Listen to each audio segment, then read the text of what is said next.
Back at Olympic Stadium in Montreal as the Concordes prepare to kick off to the British Columbia Lions to get this game underway.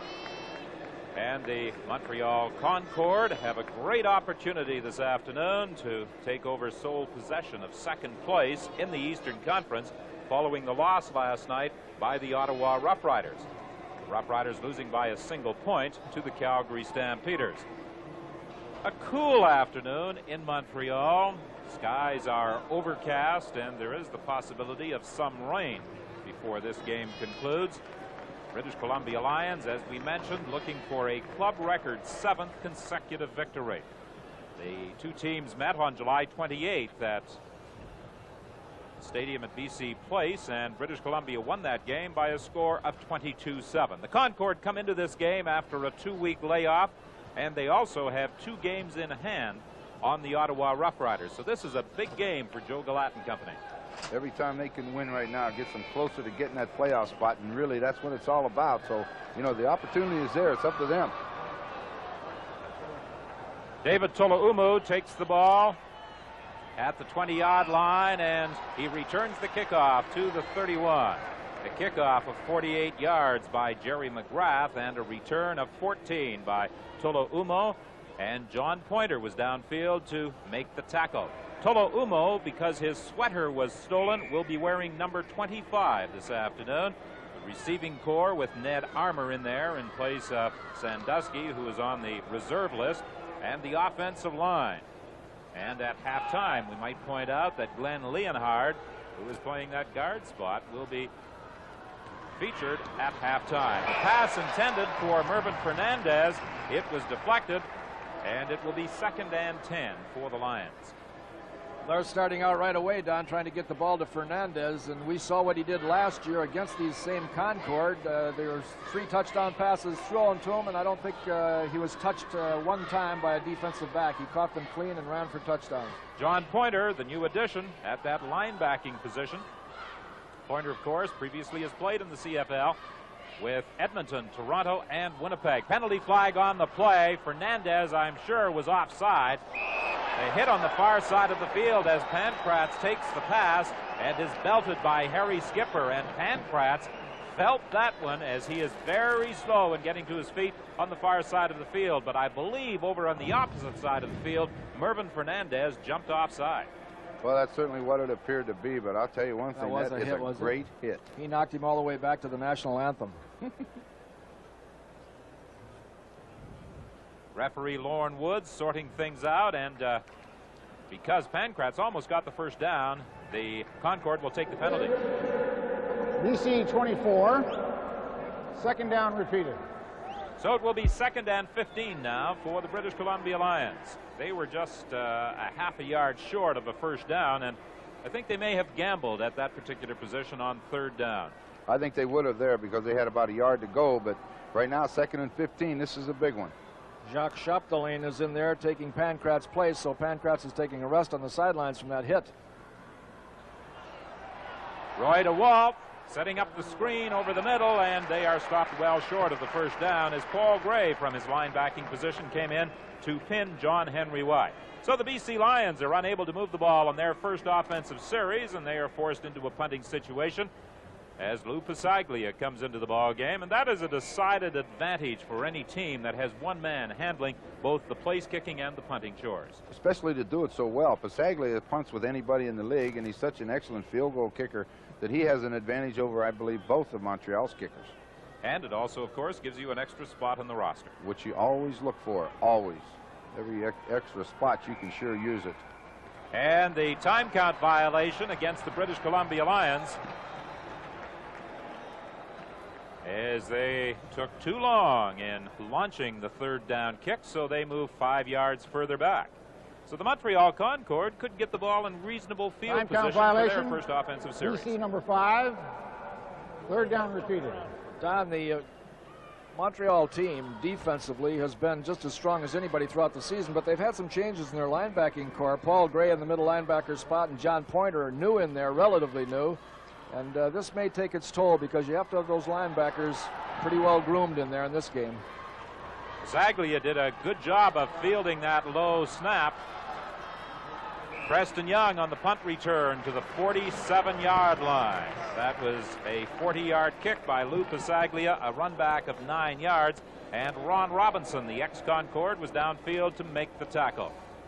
Denny Ferdinand back in the lineup for the Montreal Concorde, number 34, after sitting out the last game. Turner Gill, the starting quarterback. They have Terry Lyman back there in the backfield, along with Dwayne Wilson. Bailey has moved from a wide receiver position to a slot back post. The rollout action, Turner Gill throwing complete for a first down to Bailey.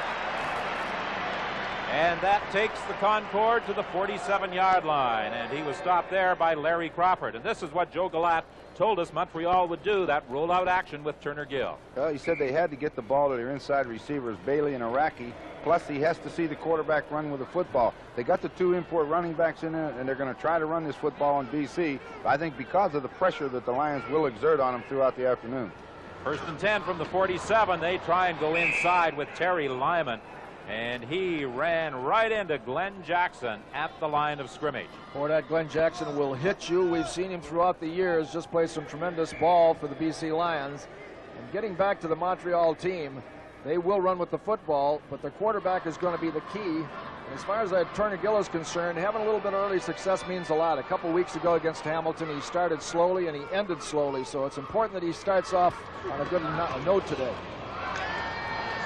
Throwing over the middle, Meraki has the first down inside the 35-yard line. And as you said, Leo, it's important as far as the fortunes of the Concorde are concerned that their young quarterback, Turner Gill, gets off to a good start. And by completing 2 passes, that has to be a confidence builder. Well, one thing, Ron, that Coach Galat was telling us before the game as we see Turner go back here and set up, get the ball in there with a lot of authority, is that he can't get him to run with the football. And he's a great runner, but all of a sudden when he gets to be a professional quarterback, he thinks he has to throw it all the time. There's another completion. And it is Todd Brown making the catch on the far side of the field in front of Mal Bird. Brown a little disappointed with himself. He thought that he should have been able to pick up more yardage as he has a gain of 6. It will be 2nd and 4. That's an excellent defensive play by Bird. And when Brown caught that football, he tried to spin real quick to the outside. And a lot of times you can get around that corner like that, but Bird got a good hold of it. Well, the Montreal Concorde have certainly had a number of injuries this year, particularly in the receiving corps. Todd Brown suffered a fractured cheekbone in training camp. Turner Gill gets away from the pressure. The pass incomplete. He was looking for Nick Araki, and Tyrone Cruz was defending and knocked it down. So it will be 3rd down, Montreal, and Don Sweet will come in to attempt the field goal.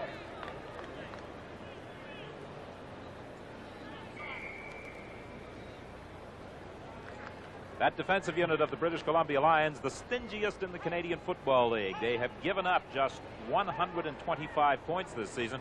An even more impressive statistic, I believe, is the fact that they have yielded just 284 yards on an average per game. Field goal attempt by Don Sweet, and it is good.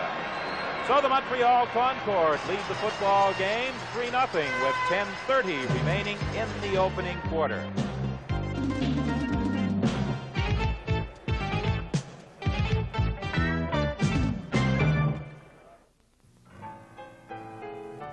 Don't just think about it. Do it, do it, do it. Do it with a friend you both can bend. Do it for your muscles, it'll make them hustle. Do it for your feet, it's kind of neat. Do it with some action, participation. Don't just think about it. Do it, do it, do it. Participation.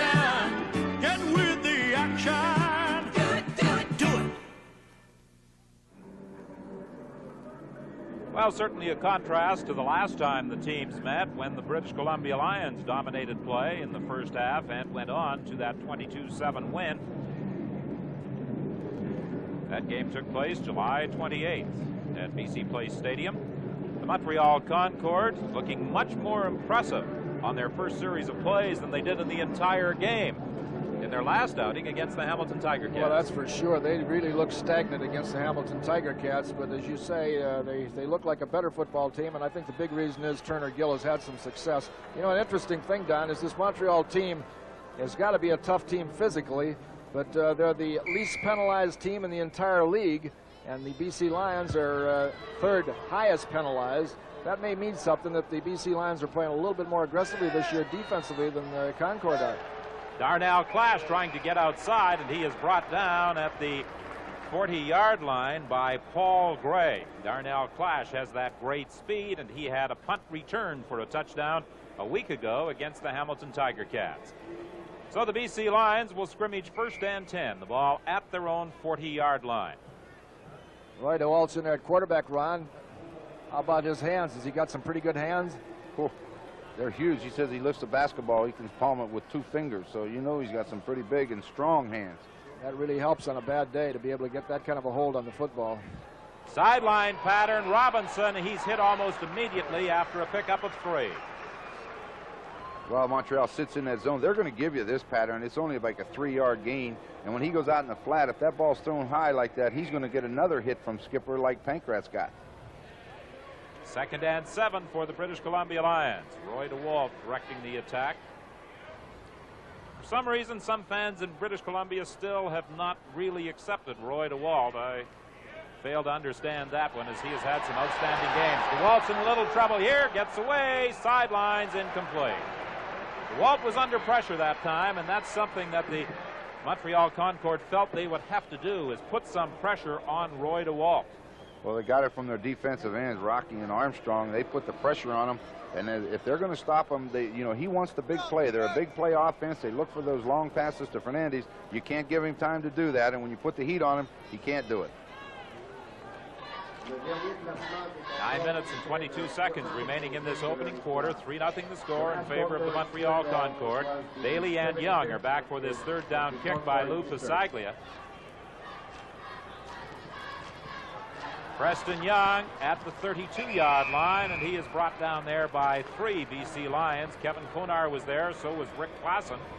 And that's where the Concord will scrimmage under the direction of Turner Gill. They lead the ball game by a score of 3-0. And the Montreal Concord, as there is a penalty flag on the play, attempt to break out of a tie for 2nd place with the Ottawa Rough Riders. And the penalty flag appears to be a holding call against Montreal. That takes them back to the 15. Well, as you were alluding to before, Ron, Joe Galat said... First down. Joe Galat said that he was going to run the football a lot against these BC Lions. Now, they ran it once and were stopped for no gain. They've got to stay in there and run it consistently and set a pattern. We'll see if they're going to do that or whether they go to the air immediately. Dwayne Wilson, the 2nd leading rusher in the CFL, inside. He picks up just a couple of yards and then is driven back by Ron Churkas, so it will be a 2nd and 8 situation. Gill has hit on 3 of his first 4 pass attempts. I refer to the fact that Dwayne Wilson is 2nd in CFL rushing, but he's a long way behind. As a matter of fact, almost 400 yards behind the leader, Willard Reeves of the Winnipeg Blue Bombers. Turner Gill in trouble. He loses the football. And the BC Lions have recovered. That's just an outstanding play by Kevin Konar. That's an outstanding play by the linebacker, and he gets in there and causes them some trouble. He comes sneaking up there right at the end, and what a defensive play that he made. So the BC Lions will have it 1st and goal from the 5 when we return. Tomorrow in the CFL, the Toronto Argonauts are at home to the Saskatchewan Roughriders as the Argos attempt to rebound from their 34-33 loss a week ago to the Edmonton Eskimos. So, Don, those kind of plays right here are what hurts Montreal. First, they had good field position on the punt return. They get called for holding. Then they don't gain anything on 1st down and then fumble the football. I mean, a 4-yard drive, you can't give the BC Lions this many opportunities, especially when you're having problems. And Montreal will have problems against the Lions, so you can't help them. The catch here, though, Ron, is that the BC Lions are too good a football team to be allowed the accommodation of getting the ball on the 4-yard line. They were a little bit sleepy coming out here this afternoon, and Montreal just played right in their hands by fumbling the ball. This will arouse them, and they don't want to. Nobody wants to arouse the BC Lions this early in the ball game, or it'll be a long afternoon for the Concord. 1st and goal for the Lions with the fumble recovery by Mac Moore. The ball between the 4 and the 5-yard lines. Roy DeWalt lofting it into the end zone. Touchdown as John Henry White grabs the throw on 1st and goal, and the BC Lions move in front of the Montreal Concordes. Play action pass, a great play on the first down there, Ron. Well, that's an excellent call. John Henry White, you figure when they're on the 4-yard line, you're expecting the run on first down. Just a little bit of a play action fake to John Henry. Watch him go right by the linebacker. That's that old off-tackle fake, and then he just slides right out in the flat there, all by himself. Pretty easy. Pretty easy. Too easy, in fact. Point after by Lou Pasaglia. He puts it through. And the British Columbia Lions are in front of the Montreal Concorde by a score of 7-3 with 8:06 the time remaining in this opening quarter. You know, Don, a lot of the Western teams, when they come into the East with that 2-hour time change, it takes them a while to get adjusted. It's playing an afternoon football game, and they're a little bit sluggish first quarter. Don't give them a break in the first quarter. Get on them right away and try to get them down, make them come back. But this way, watch the replay. Watch John Henry, number 20, fakes the block, and you know right now Harry Skipper knows as soon as he turned around, I made a mistake. Said, uh-oh, don't throw the ball, please, and if you do, don't throw it straight because I'm beat. He said, that's my man. So with the John Henry White touchdown, the BC Lions are out in front. You talked about the difference in time.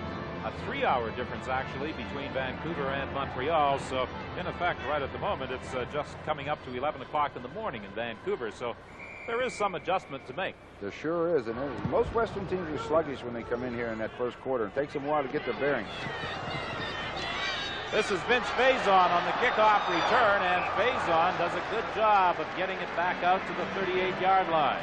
He has done quite a job for the Montreal Concorde in this capacity. He was not used as a kickoff return specialist with the Winnipeg Blue Bombers. There, he was strictly a defensive back.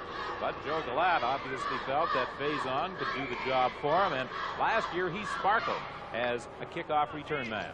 He sure did, Don. You ought to point out to the fans why some of the BC Lions players aren't getting too close to their coach today. Well, Don Matthews, the coach of the BC Lions, complaining about a bout of the flu, feeling just a little rough this morning.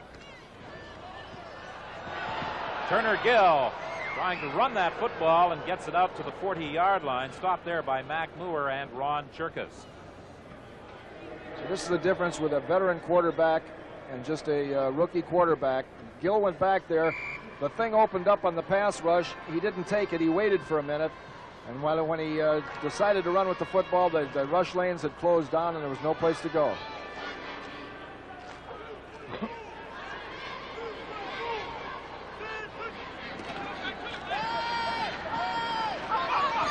Gill throwing deep, intended for Harold Bailey, incomplete. And it will be 3rd and 8.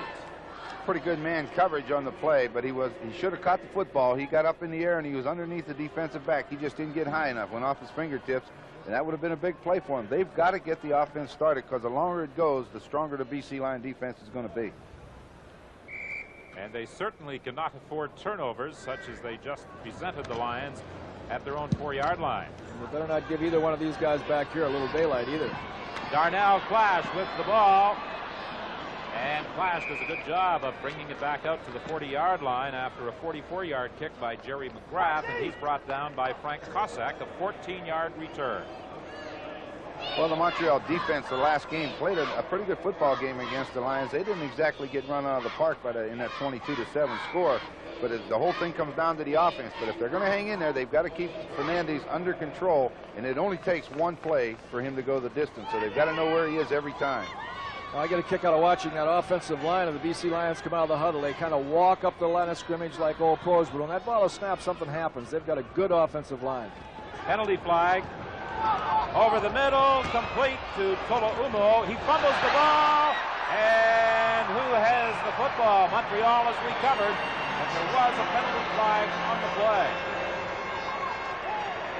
Well, they're going to get a breakdown. I believe it's against BC, so the fumble's going to stand. That's a big one for the Montreal offense if they can take advantage of it now. You take a look. Watch, the ball's going to be tipped. Preston BC Young 25. looks like he got a hand on it and tipped it into him, and then he dropped it. First down.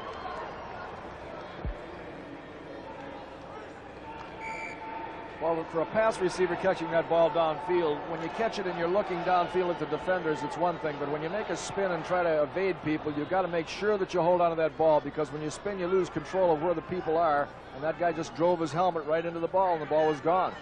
First and 10 now for the Concord. Turner Gill with that rollout action, throwing over the middle. It's picked up. Mel Bird with the football, looking for some blocking help, and very quickly the BC Lions get the ball back inside the 45 of Montreal. That was just a very poorly thrown football by Turner Gill. He gets outside with it, and they had a safety blitz on. If you watch, I don't know if you'll see Larry Crawford coming from the back, but that's a blitz. That's definitely man-to-man coverage, but it's just poorly thrown. There's nobody real close to it. Bird steps in, so the turnover goes the other way, and they gain field position. He had awfully poor throwing action on that too, Ron, as he threw the ball. He wasn't set, and he was throwing off the wrong foot, and he made all the mistakes, and the end result was an interception. Sideline pattern now to Tolo Umo, and he is bounced out of bounds. He will be very close to a first down. Ken Shanconi forced him out. Melvin Bird, who made that interception return, had a 115-yard interception return against the Ottawa Roughriders back on August the 11th, the longest of the year in the CFL. He sure did. He was in the clear at about the 20-yard line and just coasted down the sideline. Well, it's nice to have a guy like Bird and Clash both back there, and Larry Crawford. They can all catch that thing intercepted and go the distance if you give them a little bit of distance. Draw play with Tolaumo, caught by Ken Shanconi after a pickup of 2. On the previous pass, Tolaumo had picked up the first down, and they rule this time that he is down at the 28-yard line, so it will be a pickup of 4, make it 2nd and 6. What they want on this draw is to follow John Henry White, but he couldn't get in there, so he bounced it outside. Scott was waiting on him inside, so he tried to go outside, and Shanconi was out there waiting on him. It's like a lead draw where you follow the other back. Right. You're right. I thought it was a good play on DeWalt after throwing the ball to Tolaumo and letting him fumble it to come right back to him. There's a touchdown. They made it look easy. Into the end zone. Ned Armour grabbing the throw as he was in the clear, and Roy DeWalt laid it up there perfectly. And DeWalt looks great, Don, and the point that I was making gives you the difference between a rookie and a veteran quarterback. He threw the ball to Tolaumo down the field. He fumbled the football. He came right back the first down after the interception and did the same thing, got the ball to him, he caught the ball. Now he's throwing the ball in there with a lot of poise. Touchdown. Ball went in there like it had eyes. Jones just couldn't get there. Phil Jones, the safety, the ball was just out of his reach. The ball was perfectly thrown. Easy 6. So very quickly after putting the first points on the board, the Montreal Concord find themselves in a hole as the point after goes through the uprights from the toe of Lou Pasaglia. And with 4:33 remaining in the opening quarter, it's now 14-3. We'll be back with the BC kickoff right after this.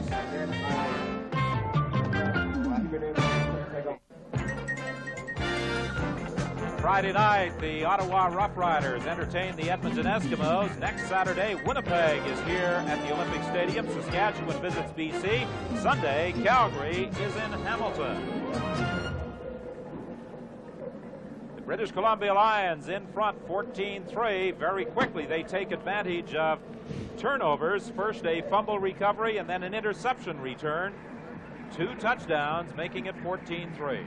Well, watch DeWalt just throw the ball right in the hole, just out of the outstretched hands of Jones. Nice, easy touchdown for Armour. You know, a lot of times you worry about Fernandez or somebody else so much that you neglect the other receivers, and Armour went right down the seam and got open. Well, the British Columbia Lions have the talent to burn you with a number of people if you try and focus all of your attention on Swervin Mervin. Vince Faison on the kickoff return. Jamie Buis was the man who tripped him up at the 32-yard line. The fans reacting here at Olympic Stadium as Turner Gill continues at quarterback. They've jumped on him early in this ball game, somewhat unfairly, I think. Well, that's a tough thing for a kid that comes out that's much sought after out of college. As we alluded to many times during the season, it takes 5 years to build a quarterback, and you're not going to do it overnight. And when they make all that money and they don't produce right away, the fans are tough on them. Terry Lyman caught right at the line of scrimmage by Mac Moore. You know, Don, we were talking to Coach Gallatin. He said he wanted to run the football against the Lions. Well, you've got to gain yards when you run the football. Now, that's about 4 times they've run. I think they've got a total of 2 yards. You know the thing, though, Ron, about running the football against the Lions, the only way you're going to run it, I think, is on a sprint draw, because they're going to be playing Gill for a rollout or a sprint out one way or the other, and then you can hand off on that. But on a straight handoff, that BC defensive line is just too tough to run on. They don't give up their rush lanes. Sure don't. Gill passing complete for the first down on the far side of the field to Todd Brown, and he was driven back, but his forward progress had carried up to the 44. He was hit by Tyrone Cruz and Mel Bird. The point that I was making there is the defensive line, they'll deliver a blow on a running play and hold their ground and play it about as well as you can.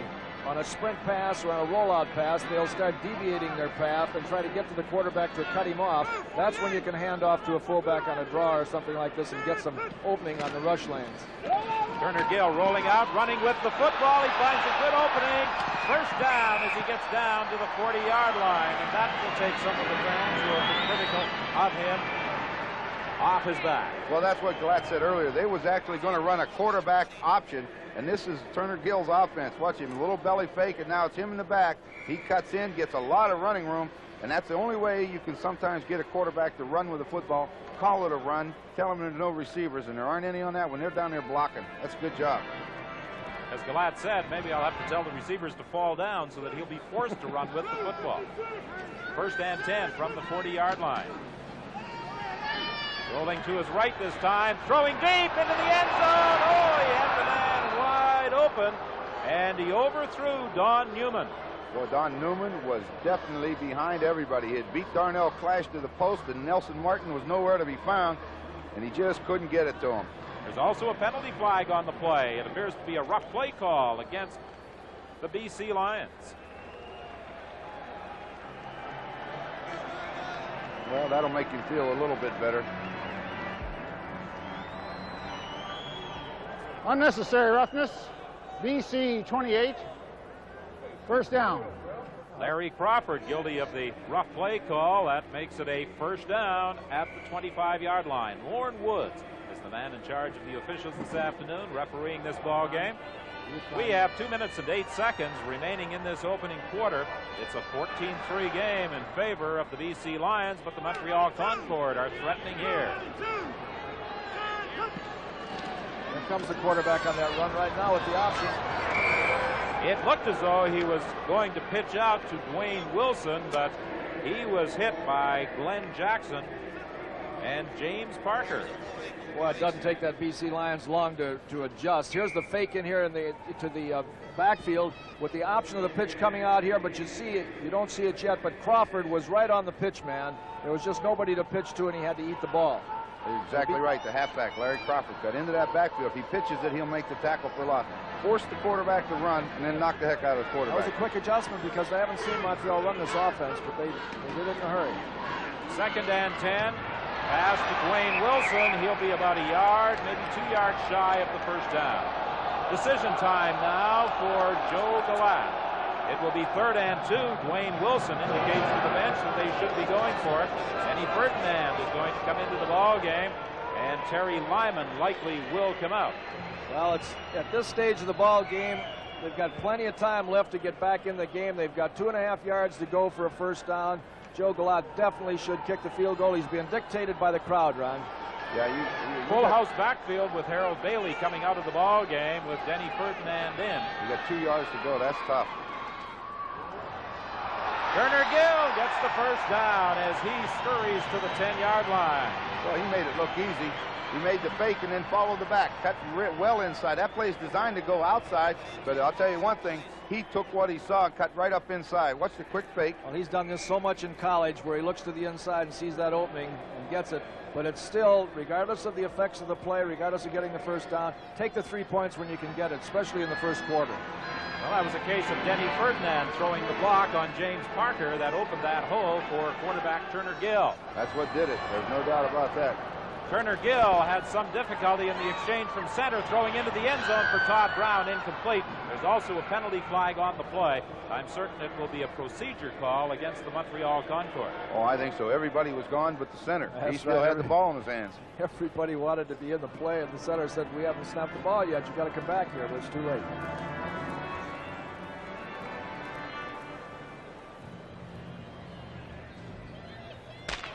And that's the end of the first quarter.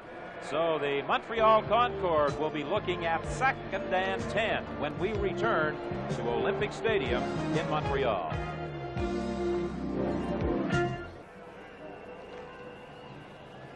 Well, to use the old phrase, statistics are for losers. The Montreal Concordes have the better stats, but the British Columbia Lions lead by 14-3.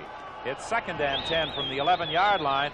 Turner Gill rolling out again. He'll run the ball. He'll make it into the end zone. He'll score. They gave up contained completely on the outside. The linebacker dropped off, and the defensive end just didn't get there, and he just had a cakewalk right into the end zone. Well, I'll tell you, he did another thing, too. He got outside the contain, and then he motioned deep. Watch him just wave his left hand as he gets outside to the left. Once he clears that last guy, he'll wave it, and then he just runs. He pumps that ball. They don't know whether he's going to throw it or not, and they can't come up as long as he's behind the line, and then he only had a 10-yard run. Andre Jones was forced to drop back with the receiver when he pumped deep, and he had that clear sailing into the end zone. Made it look easy. The point after by Don Sweet, and suddenly the Montreal Concordes are back in the ball game. I thought for a moment when the BC Lions scored those 2 quick touchdowns that they might just turn this one into a rout. But now the Montreal Concordes are trailing by just 4. Well, that's the guy that has to get it done for him. You see the good block. He gets outside of Parker, fakes it once, and then just jogs into the end zone. Well, the one thing that the BC Lions have to do when they play against the Concord is to take care of the outside and make sure that the quarterback can't sprint out or roll out, and that's just the one thing that they're not doing. Because he's not going to drop back and kill you. He's doesn't have the experience to read the defenses that well. And they're not going to kill you with the running game on the inside. So the one thing they've got to stop is the outside rolls, let that quarterback get outside of contain. Don Matthews looking at this ball game as perhaps a stepping stone to first place in the Western Conference. It appears as though it will come down to a showdown with Winnipeg on the 27th of October, the final home game for the BC Lions. They would also like to maintain that 1-game advantage over Winnipeg heading into that game. Darnell Clash from the 5-yard line on this kickoff return.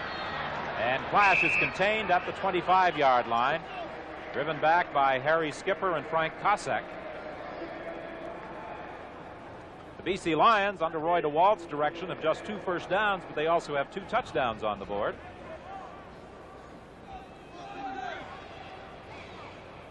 We're just underway in the second quarter. 14-10 is the score in favor of British Columbia.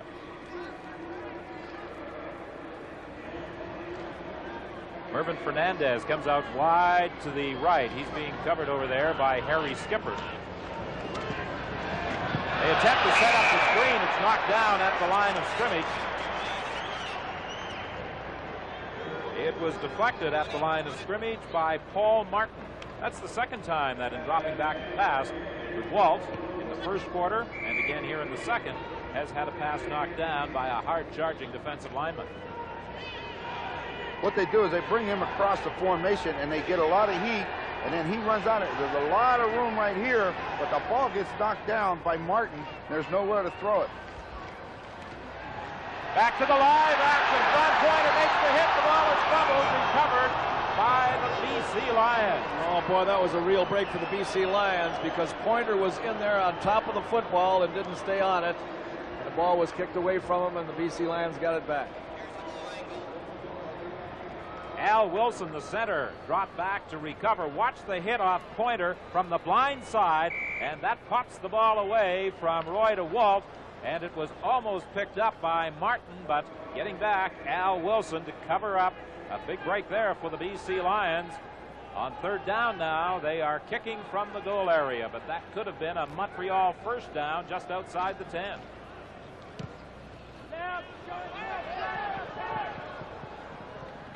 Preston Young takes the ball at the midfield stripe, and he fights his way out to the 53 of the BC Lions. And that's where the Montreal Concord will scrimmage 1st and 10 as we return to Olympic Stadium.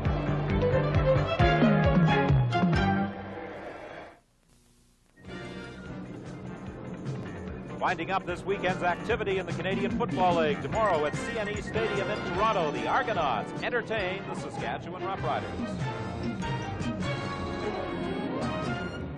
And the Montreal Concord, trailing by just 4, have it 1st and 10 at the 53 of the BC Lions And Turner Gill, the young quarterback out of Nebraska, doing a good job on the last series running with that football. And Ron, that's what Joe Galat has been stressing to his young quarterbacks, Gill and Steve Smith, in the past couple of games, but they have not been executing. Well, you know, you spend so much time on the passing game because it is important. They're young quarterbacks. They need to understand defenses. But a lot of times, then they forget that they can run with the football. And you know they did run with the football in college. There's no doubt about that. But they just get out of that habit of running, and sometimes you just got to call it to get them back into that habit. Tell them they have to run, period. Don't give them a choice. That was Galat's big concern, getting those quarterbacks running with the ball. He's got Dwayne Wilson running with it now. He won't go anywhere. He's thrown out of bounds by Larry Crawford. That's that sweep off that bootleg series that they've had success with earlier in the season, but they didn't fool anybody from the BC Lions on that occasion. Well, Kevin Konar got over there along with Crawford, and the two of them were just waiting on him when he turned the corner. On second and long, the BC Lions will go with 6 defensive backs as Ed Jones comes into the backfield.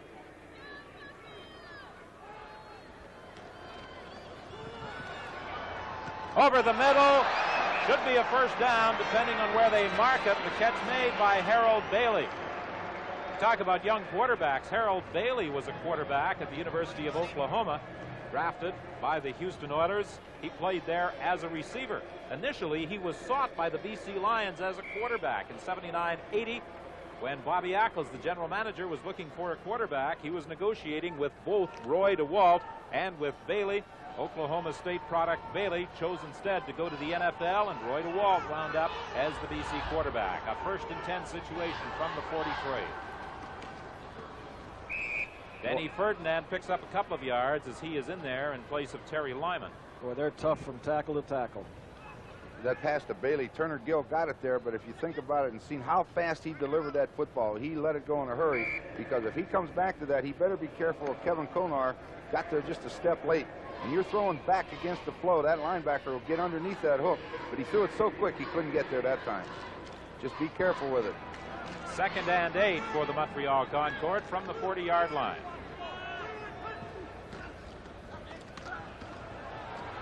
Gill's pass for Iraqi off his hands, and the big receiver had a very vital first down had he been able to squeeze that one, but you can't fault the quarterback on that throw. That ball was delivered well. Well, my first reaction is off his gloves. Off his gloves. You know, get those gloves off and catch the football. Watch, the ball is there, and Iraqi's got both hands on it and comes off of there, and it, as you say, it takes a big first down away from him. You've never been convinced that those receivers should be wearing gloves, particularly at this time of year, have you? No, I'm not even in the wintertime. I'm not convinced you need gloves. Well, while you guys have been doing all that talking, I've been doing a little figuring here. A 47-yard field goal attempt by Sweet is good, and that makes it a 1-point ball game. 14-13, the BC Lions leading the Montreal Concorde with 11:09 remaining in the half. Our thinking here has changed from let's get a lot out to let's get the best out. At Ford, we've made quality job one. We're producing the highest quality of all major North American manufacturers. I've owned a lot of cars in my lifetime, but this Tempo has to have the best quality and workmanship of any car that I've ever seen. Driving is believing. Better and better, see what we've done at Ford. Quality is job one. Ford, I'm a believer. Well, there are 4 games on the schedule next week. Edmonton at Ottawa, Winnipeg at Montreal, and we've got 2 on the CBC television network. Saskatchewan at British Columbia Saturday night. Sunday afternoon, Calgary visits Hamilton. The BC Lions have opted to have the Montreal Concorde kick off after that successful Don Sweet field goal. The kicking game has posed something of a problem for the Montreal Concorde all year. Jerry McGrath handles the kickoff chores. Don Sweet handles the placement assignments. And McGrath also looks after the punting game. This is one area that the Concorde would like to improve. As I was saying quite some time back, while you guys were talking, I was doing some figuring, and the Montreal offensive line averages 268 points, or pounds I should say, where the BC Lions are 267. And those are 2 big offensive lines. Darnell Clash trying to get outside, and he is forced out of bounds at the 38-yard line. There's no doubt they both have some size up front along those offensive lines. You take a look at Miles Gurrell, for example, of the Montreal Concorde, 6'8", 300 pounds. He's the biggest one of the bunch. But both lines are averaging right in there at 270 pounds. That's as big as you'll find them any place, and they can. Both lines can move. They both have great agility for big guys. 1st and 10. The ball is placed at the 39-yard line. The waltz complete to Tolaumu, and he struggles fighting his way out to the 47-yard line. He isn't going to take the easy route and go out of bounds. He struggled for the additional yardage trying to get that first down.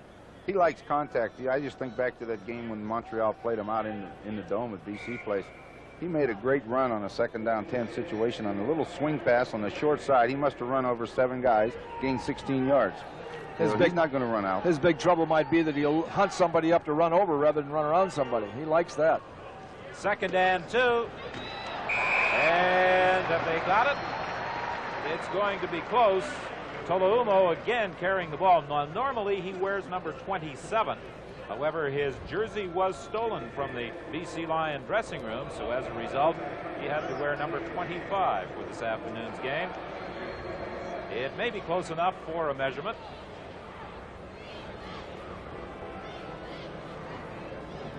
Something unusual in that both these teams employ 2 import running backs. Most teams in the CFL go with an import and a Canadian running back, juggling their import Canadian ratio and trying to move people around. But when you have some outstanding Canadian receivers, you can make some changes.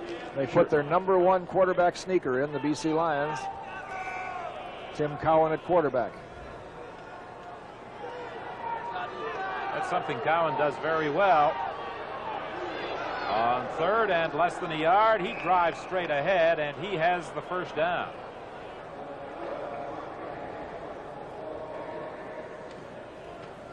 He had to get close to that 50-yard line, and I think they'll mark the ball close enough to give him the first down, although perhaps we've called this one somewhat prematurely, as they are calling for a measurement.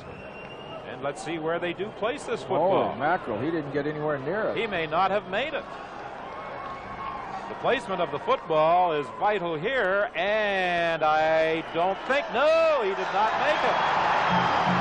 Well, initially it looked as though his forward progress had carried up close to the 50-yard line, but the Montreal Concordes, as Al Wilson attempts to argue the point. Watch Gray come in right there, the linebacker, and he really put a hit on Cowan and stopped that momentum right now. But, you know, just comes down to the referee spotting the football. And they missed it by an inch. They didn't miss it by very much, but an inch or a yard, it doesn't matter. It's Montreal's ball. Well, Paul Gray, Paul Martin, and Doug Scott in the middle plug things up for the Montreal Concorde, and they take over. On 1st down, Denny Ferdinand trying to hit off tackle. He has a couple of yards. It will be 2nd and 8. It's 14-13. The BC Lions in front with 9:20 remaining in this first half. You know, you were talking about the 2 import running backs. I know that Joe Galat would like to have that number 34 Ferdinand in there more, but he has had that injury problem, and when he's 100%, he can do a great job for them. Well, their average running from tackle to tackle is nil against this big BC Lion defense, so they ought to try on 1st down a play-action pass and see if they can loosen it up a little bit. Turner Gill is in trouble. Big loss back to the 47-yard line. You can go to the well only so often against the BC Lions, and that time it was James Parker and Tyrone Cruz who brought him down. Well, if you watch the top of the screen, this way. Now the linebackers just start to circle. They all blitz at him and force him up. He tries to run out. There's nowhere really to run because they get him pinned into the pocket. You see that linebacker going outside. Now he wants to get out of that pressure, but they're free back there. There's nowhere for him to run. Once that pocket starts to collapse, you're in trouble. Now when you get it cut down from the outside and get the pressure coming up from the inside, there's no room in the end. Mac Moore is the injured BC Lion. He appears to be in considerable pain as they check his right knee. Texas A&M product who signed with the Lions in 1981 has been a key man in that defensive unit that has been one of the most effective in the entire league.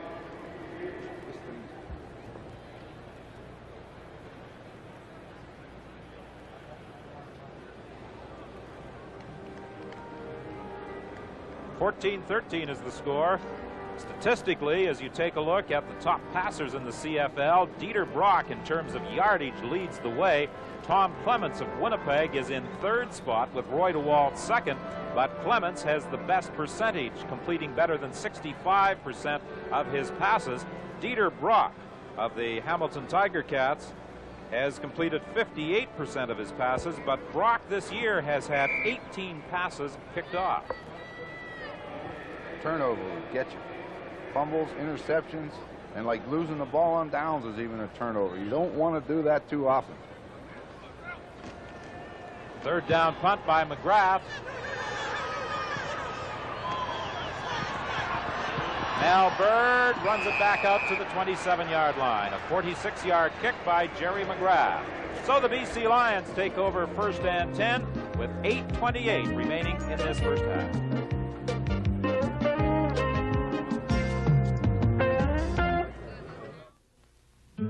$814 million people in the world today cannot read or write. In developing countries, illiteracy can mean a life with little hope of advancement. A Canadian voluntary organization providing books and educational supplies to people in developing countries needs your donation. Give the priceless gift of reading and writing that will be passed down through generations. Send your donation today or write for more information to the Overseas Book Center, Development Through Education. And from CFL Control in Toronto, coming up at halftime, Barb McLeod talks with Lions guard Glenn Leonard. All of the first half highlights. We'll see Calgary's come from behind win over the Ottawa Rough Riders. Right now, back to Don Whitman in Montreal. First and 10 for the BC Lions at the 27-yard line. They quickly jumped in front 14-3, but Montreal came back with a touchdown and a field goal. Well, they're in the ball game. You know, they did come back. They got down 14-3, and you know, a lot of times when you're a young team or you got the team like BC, they're the kind of team when they get you down, they kick you. But the Concordes have come back, and they really have a pretty good control of this football game. They've got more control than BC does right now. DeWald on first down, throwing to the sidelines. Pancratz, no catch. His foot had stepped across the line. There was no doubt about that. And the official on the sideline called it immediately. That was a great call by the official, because when the ball was on its way, Pancratz did have his foot on the line, and the first thing that hit the ground was out of bounds. It's second and 10 for the Lions. They are at their own 26-yard line. Now Montreal with 6 defensive backs as Preston Young comes into the ball game. Over the middle for Robinson, incomplete. He was cut down by Aaron Hill. Robinson, the ex-Montreal Concorde, who indicated that he wanted to prove something against his former employees.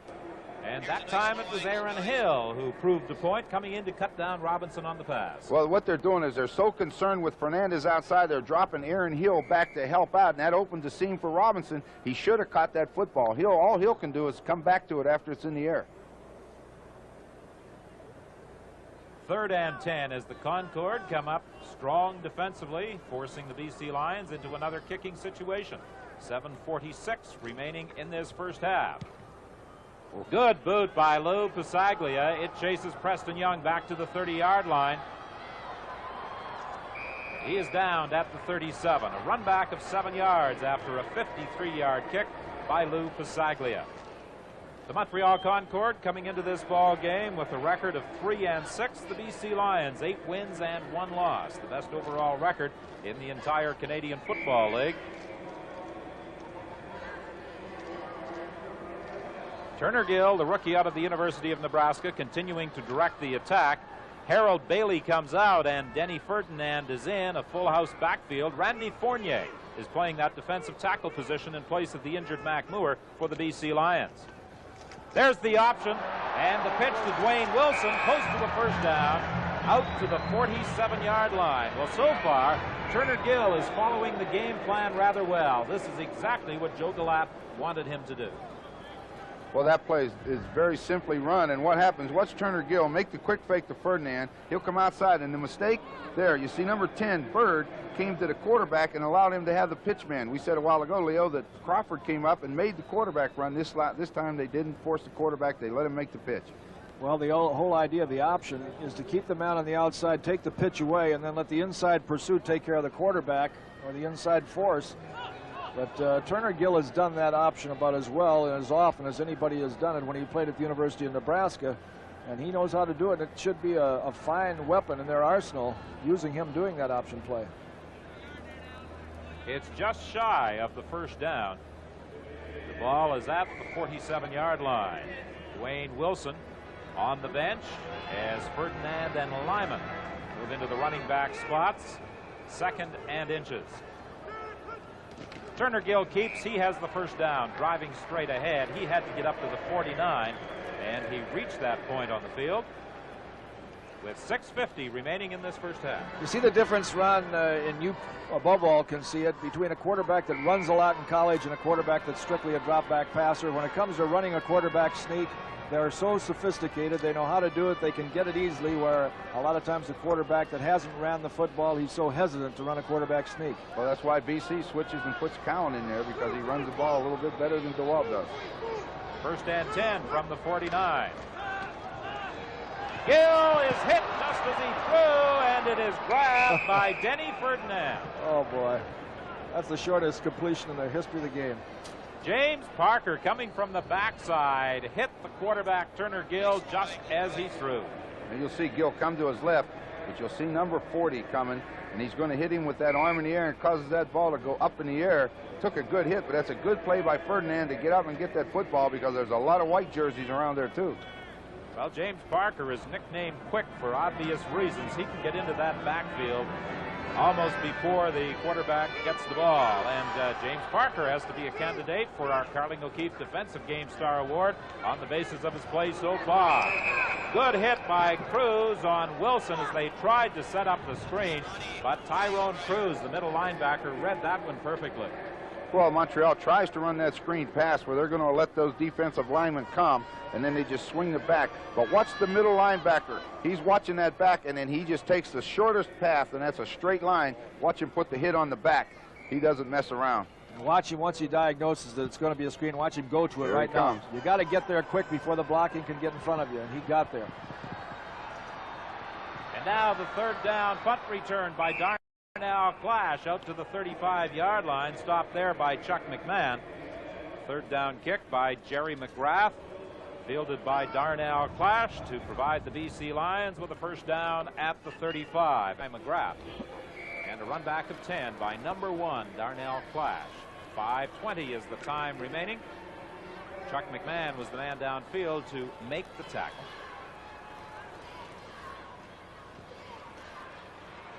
DeWalt running away from the pressure, being chased by Steve Rocky. He has some room on the sidelines and wisely steps out of bounds. He appeared to stumble as he stepped out of bounds, and he is limping coming back.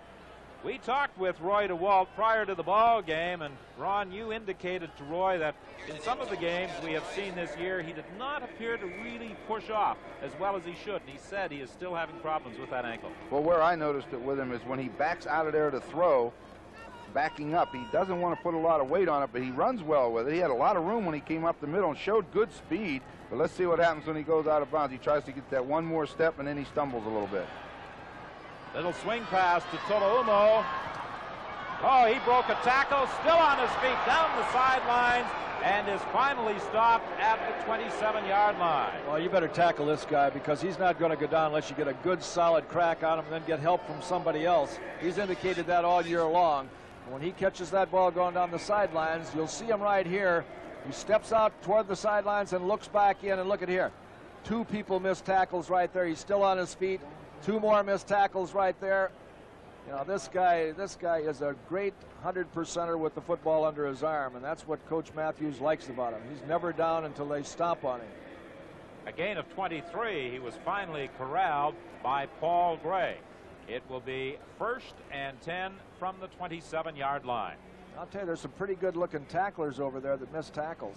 Skipper normally is a pretty good open field tackler, and he just dropped him like he wasn't even in the ball game. Tolo Umu. Paul Gray was injured on the play, so he moves out of that middle linebacking position, and Frank Cossack comes in.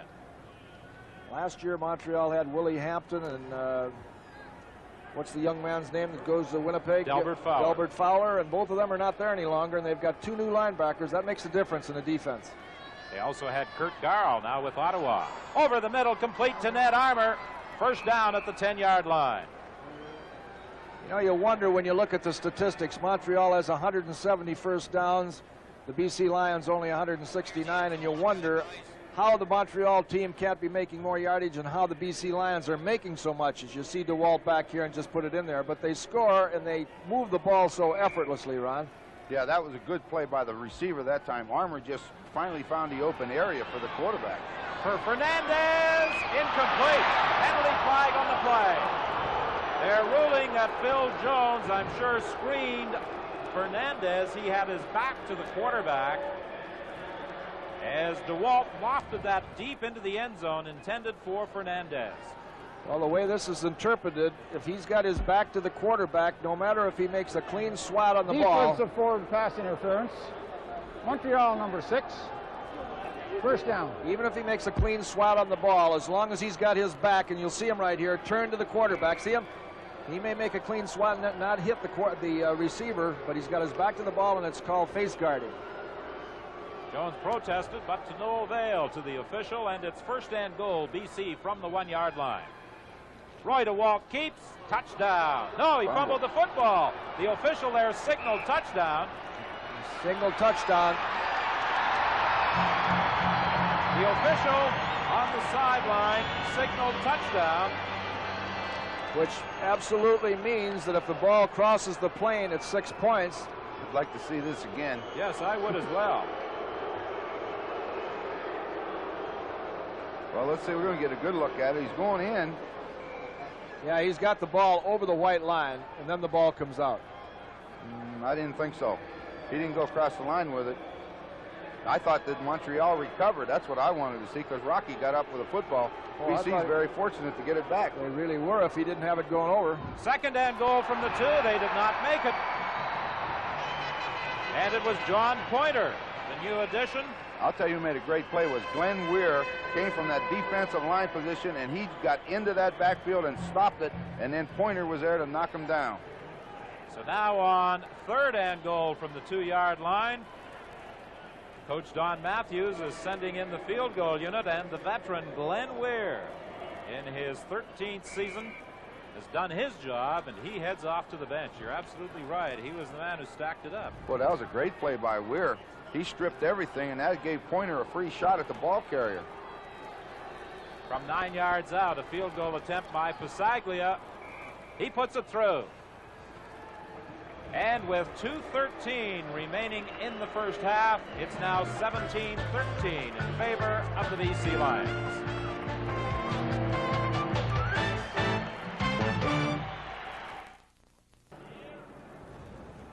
Well, the Montreal Concorde came up with a big goal line stand, forcing the Lions to kick a field goal rather than get the touchdown. It appeared certain they would pick up. Frank Cossack on the kickoff return to the 47-yard line. He was stopped by Randy Fournier. Fournier is playing that defensive tackle position in place of the injured Mac Moore. Frank Cossack does a real good job on the special teams for Montreal. Young man from Toronto, went to school at Waterloo University, but always on hand. Good backup man in there for the linebackers, and plays a tough game on the special teams. Newman goes wide to the right. Todd Brown out to the left. 1st and 10. The ball at the 46. Trying to set up the screen. They do to Terry Lyman, but he gets just a couple of yards. And it was Rick Clausen and James Parker reacting to that one. And defensively, the BC Lions seem to be reacting extremely well to any attempts at screening or running inside by Montreal. Well, Randy Fournier came through the way they want him to, allow him to rush. But Parker smelled a rat right away, and he turned around, and they don't call him quick for nothing. He came back and made the first play. 2nd and 8. Gill will have to run with this one. He won't get the first down. He is stopped at the midfield stripe. But let's see where they place the ball. Ed Jones came in for the tackle. He's going to be close enough to where they can go for it. He's going to be less than a yard. I believe he may even have it on this one. It looked as though he was downed at the midfield stripe, but they're ruling that he got to the 54 of the BC Lions. The measurement will determine whether or not he does have the first down. It's going to be very close. Just shy of a first down. It's about an inch short of a first down. Give it to him. Well, the Montreal Concord are going to gamble. Isn't that a gimme? It will be if he gets over that next white stripe. 1:39, the time remaining in the half. Gill keeps. He's got the first down.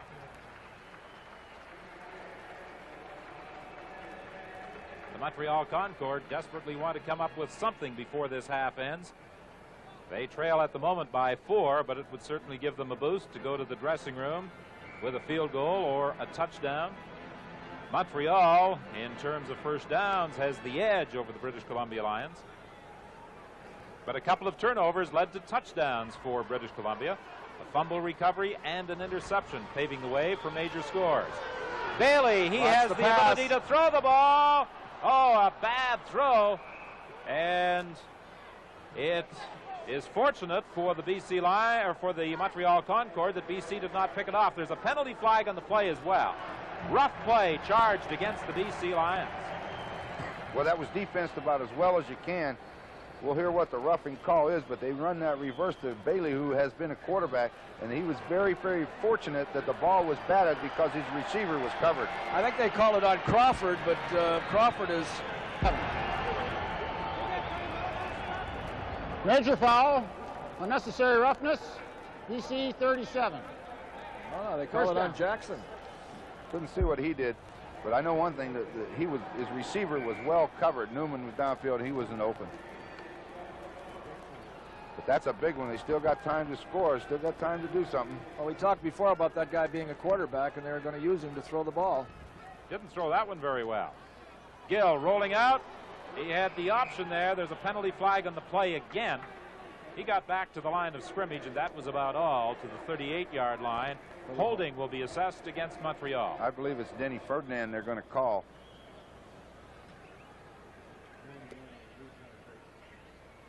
Good penetration on the part of Tyrone Cruz, the middle linebacker.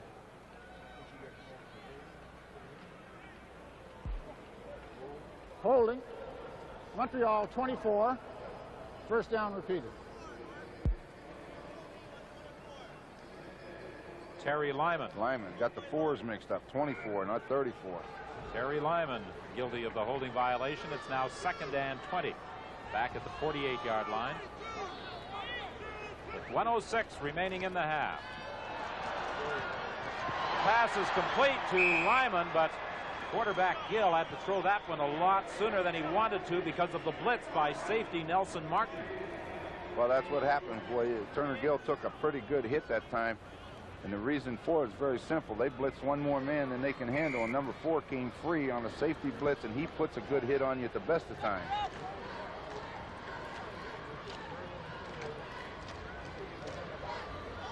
Going wide right is Newman as Todd Brown comes out to the left.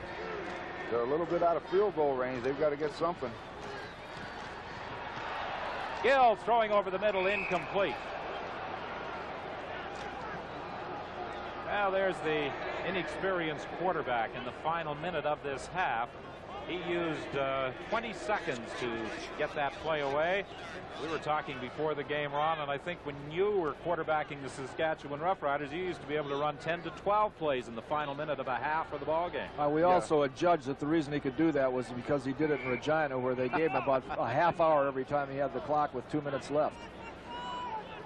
No wonder you won so many football games out there. You had everybody on your corner. We never lost because the clock ran out on us. Penalty flag as there was movement at the line of scrimmage.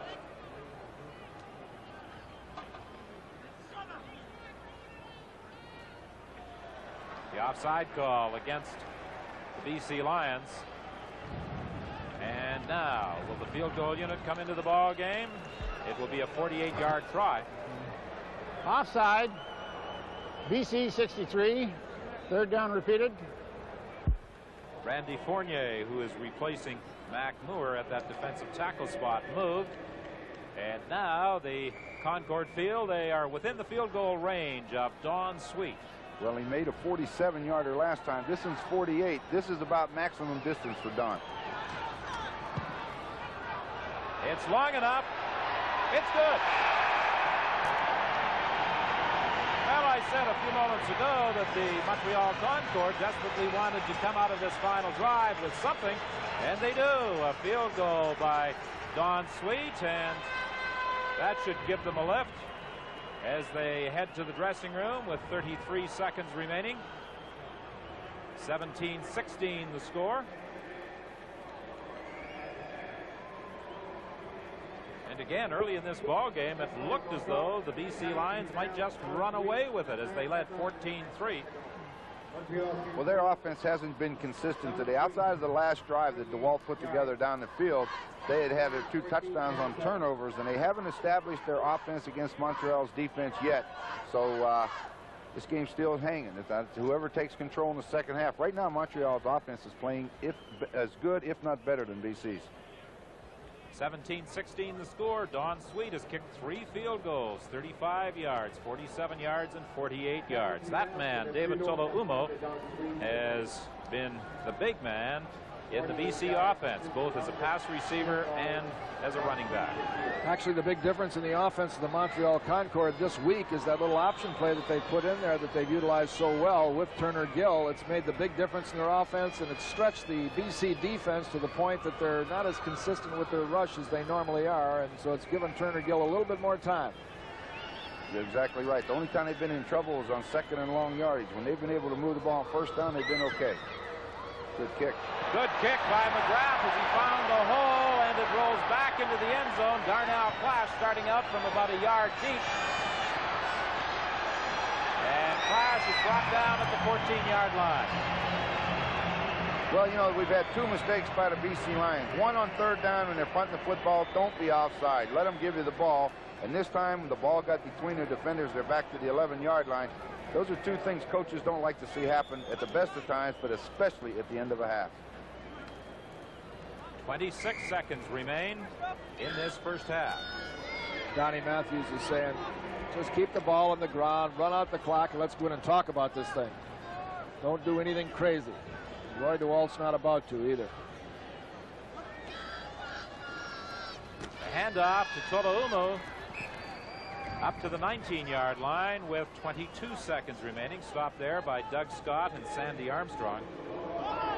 You got 22 seconds left. You got second down and 3 or 4 yards to go. Almost 5 yards, it looks like, for the first down. You play it safe. Yep. You run with the game football. timeout. Montreal.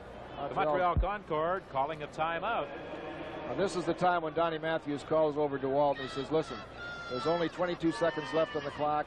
Run the ball on second down, take as much time as you can, punt the ball, and don't do anything foolish because we can't turn over the ball down here. I disagree with you, Leo. You run the ball on second down, there'll be less than 20 seconds left. You'll stand in the huddle and wait till the clock runs out, take the ball and fall down with it. I mean, either way. Don't punt it. Yeah, don't punt it. Okay, you don't have to punt it then. The point is, though, don't make a mistake on second down, do something foolish. Right. Willard Reeves, after that remarkable performance against the Ottawa Rough Riders, where he ran for 221 yards and earned selection as Rothman's Star of the Week in the CFL for the 3rd time this season, by the way, leading the rushing derby 1,095 yards with Dwayne Wilson of Montreal in second spot. So perhaps Reeves' preseason prediction that he would run for 1,800 yards this season wasn't as far off as some of us suspected earlier in the year. I know I didn't give him much chance at it, but with the number of games he has left, he has to at least have a shot. On second down, and Tolaumo continues to run hard. He is knocked down at the 20-yard line. The ball got away from him, but I believe the officials had ruled that he was down before it popped loose. But he runs hard. Well, he sure does. He really runs hard. He wears number 27 on his helmet. His jersey, number 27, was stolen, so he is wearing number 25. Well done, Leo. Looks like Matthews agrees with you. I just look up there and see 18 seconds, and I know I got 20 seconds to get the ball in play. I'm not kicking the football. But he's going to kick it. He'll kick it out of bounds, I'd imagine. That's why he's in first place. That's okay. And the clock is running. Now, if he gets this blocked, I'll never forgive him. And they let it run right down. There'll be a time count violation.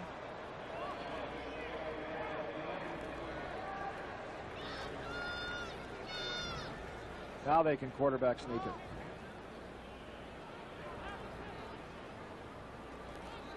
Lou Pasaglia wanted to make sure he ran off those final 18 seconds on the clock. And now the offensive unit comes back in again. Time count violation. DC number 5. Third down repeated. Time has run out. This will be the final play of this first half. And Roy DeWalt, I'm sure, will simply drop to one knee. And the BC Lions will be heading to the dressing room, nursing a 1-point lead over the Montreal Concordes. And that is the end of the first half. The BC Lions in front by a score of 17-16. Now, stay tuned for our halftime show.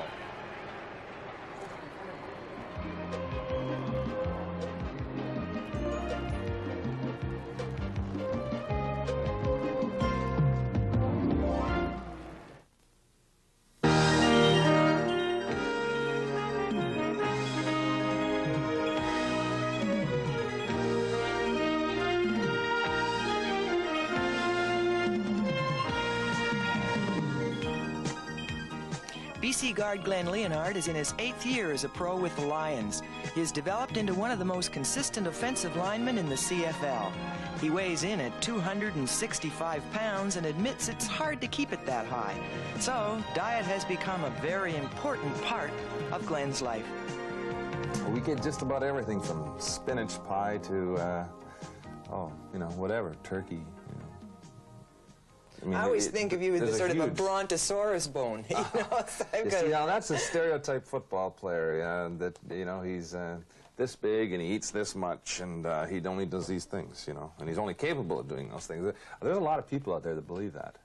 But that's what I want to hear you do is punch holes right in that. Well, certainly. That's what you're doing right now. Well, a lot of people think that. I love running into people that think that, actually, because most of the time they have no idea, what athletes are all about. There's some very interesting people in professional football, I've found. I didn't know there was. You've done a lot of things with young people, so we have one side of you on the field that's very intimidating, and then we have the other side of you that cares very much about what happens to young people and their future. I've been lucky enough to be involved with a program that dealt with young juvenile offenders in a wilderness camp. Through it, I think I've learned more about myself than I have in football. Merely because you're put in situations where you have to look at yourself, whereas football, you're told what to do so much. What actually did you do with them? Well, I was given anywhere from 8 to 12 young adults. They're juveniles, actually. And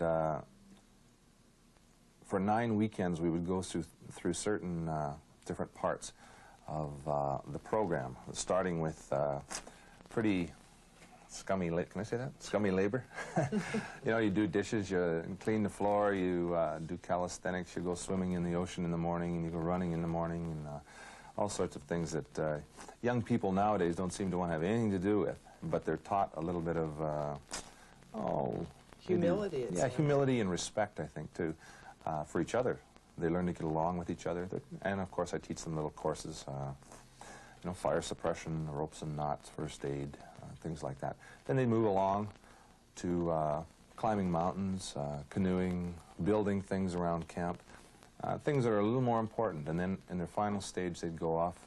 I'd take them on a little expedition for a couple of days up in the mountains with very little.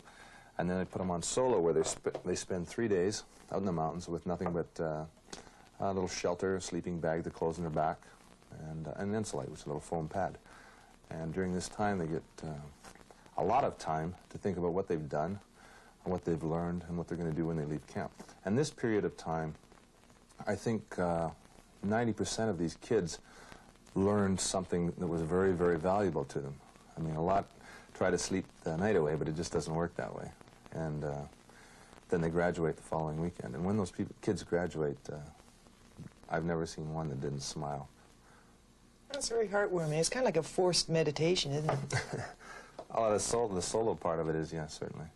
But the neat thing about that program, although those kids might learn something every weekend, every time I came home, I did too, which is great. I mean, you can't ask for much more. What did you find out about yourself? Well, I've changed an awful lot. I like the new me more than I like the old me. Well, tell me more about the new you. Well, I think I just understand myself a lot better. Understand why I do certain things, why now I don't do certain things. And you just have a better feeling about yourself. I'm certainly not wonderful, but to me, I'm happy with what I've learned. That is interesting. Glenn Leonard, the guard who once played for the University of Manitoba Bison. You know everything, Brian.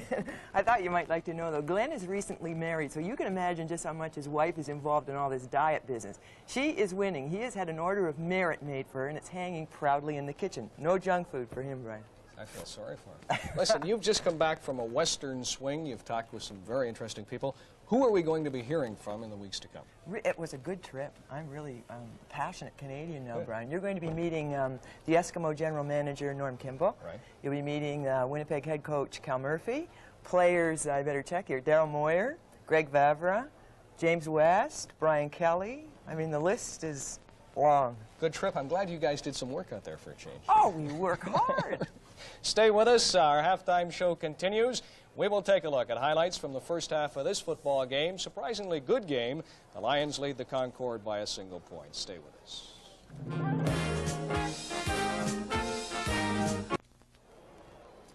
It is halftime. Welcome back to our control studio. The British Columbia Lions in a surprisingly close football game, leading by 1 point. Don Sweet's field goal gave Montreal a 3-0 lead in the first quarter after a fumble by Turner Gill. BC with a ball on the Montreal 4-yard line. Roy DeWalt hits John Henry White with a play-action pass, 7-3 Lions. Another turnover, Turner Gill intercepted by Bird. That set up Roy DeWalt to Ned Armour. It's a perfectly thrown football, 14-3 BC in the first quarter. First play of the second quarter, though, look at this. Turner Gill is trying to pass. Runs it in from the 11. Montreal trailed 14-10. Don Sweet has kicked 2 field goals. The Lions have 1, and as I say, in a surprisingly close football game, it is British Columbia leading Montreal by 1 point at the half. It looked like BC was going to run away with it when they got the 14-3 lead, but the Concorde have come back and come back strong. Right now, Don Whitman, Ron Lancaster, and Leo Cahill standing by at the Olympic Stadium. Well, it's a 1-point game. The British Columbia Lions leading the Montreal Concorde, and something of a surprise. And if the Montreal Concorde should win the ball game, it would certainly be the upset of the year in the CFL. What do you think, Ron? Well, I think the BC Lions are back to where they have been for the past 4 or 5 weeks. Offense very sporadic, you know, just not being able to consistently move the football. Montreal's defense played well against them in BC. They're playing well again today. The big key, as we talked about earlier, the 2 young quarterbacks of the Concorde turned it over twice early, but it didn't get them down. They have come back, and now I think they are in better chance to control the game. Leo, would you agree? I think so, and I think the big thing was that option play that they put in there to change up the offense for the Concorde a little bit. Here we're going to see that quarterback sneak that was questionable. The official on this side raised his hands and indicated touchdown. But somehow they feel that the ball was kicked loose, and they weren't awarded a touchdown, and consequently kicked the field goal. Was he in? What do you think? It looked as though he may have been across that goal line, but obviously not in the view of the officials. The ball popped away, and the BC Lions recovered, but they were forced to settle for a field goal rather than a touchdown. Right now, let's return to CFL control and Brian Williams. All right, thank you, Don Whitman. Tomorrow afternoon, there is one game in the CFL. The Saskatchewan Roughriders play in Toronto with Calgary winning. The Riders have to win. They trail the Stampeders by 5. The Argonauts in first place by 8 points. Stay with us. Lots more to come. The second half kickoff is up next as we return from Montreal's Olympic Stadium.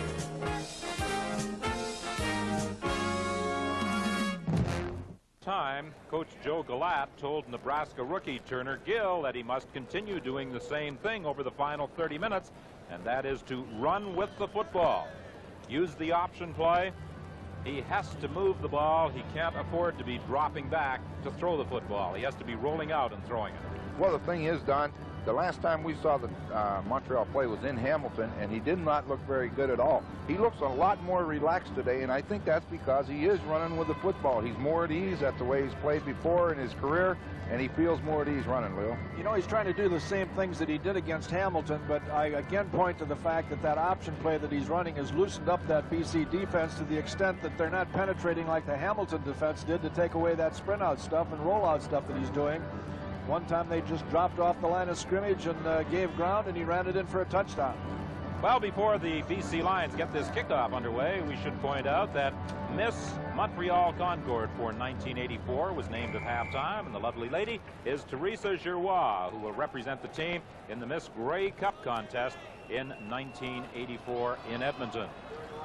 Terry Lyman on the kickoff return, putting his head down and driving to the 35-yard line.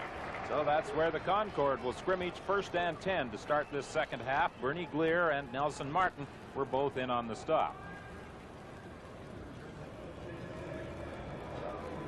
Statistically, in that first half, in terms of net offense, the BC Lions had the advantage, but the Montreal Concord had 5 more first downs. And Mac Moore, who was injured in that first half, has returned to that defensive tackle spot. The ball is fumbled on the exchange with quarterback Turner Gill. It popped away from Dwayne Wilson, but I believe Nick Araki got there to scoop it up on behalf of the Montreal Concord. A very lucky break there for Montreal. They turned it into an 8-yard gain. Yeah, watch it. It's a bad handoff. He never does have control of it. It's gone already, and they are very, very fortunate to get it back. Parker just misses it, and Araki gets that big frame of his in there and blocks out 5 yards, and he gets it. Nelson Martin, I think, was waiting for Parker to pick the ball up, and as a result didn't jump on it, and Nick Araki went in and split both up and got the ball. On 2nd and 2, looking for the first down, and Terry Lyman is out across the 45-yard line. He was brought down by Tyrone Cruz and Andre Jones, but not before he got the first down. That's played about as well as you can play it from a linebacker position. They got the blocks made, and all he has to do is run through there, but that middle linebacker, Cruz, got to the hole at the same time, and that's all you can ask. You're not going to stop him for no gain. 1st and 10 from just outside the 45. Play just underway here in the second half. Montreal trailing by a single point. Pass drilled over the middle to Nick Araki. He'll be close to another first down at the midfield stripe. Defensed as well as you can. Konar was right there. Number 31 is right on top of Araki, but the ball is right there, and Nick gets those big hands on him, and it's in there. Going to get a good look at it when it comes back. Watch from the quarterback's position. Watch him drill it in there, but watch the throw. Konar has the hand there. His body position. He just had his body turned between he and the defender, and there's no way that unless you go through him that you can get to the ball.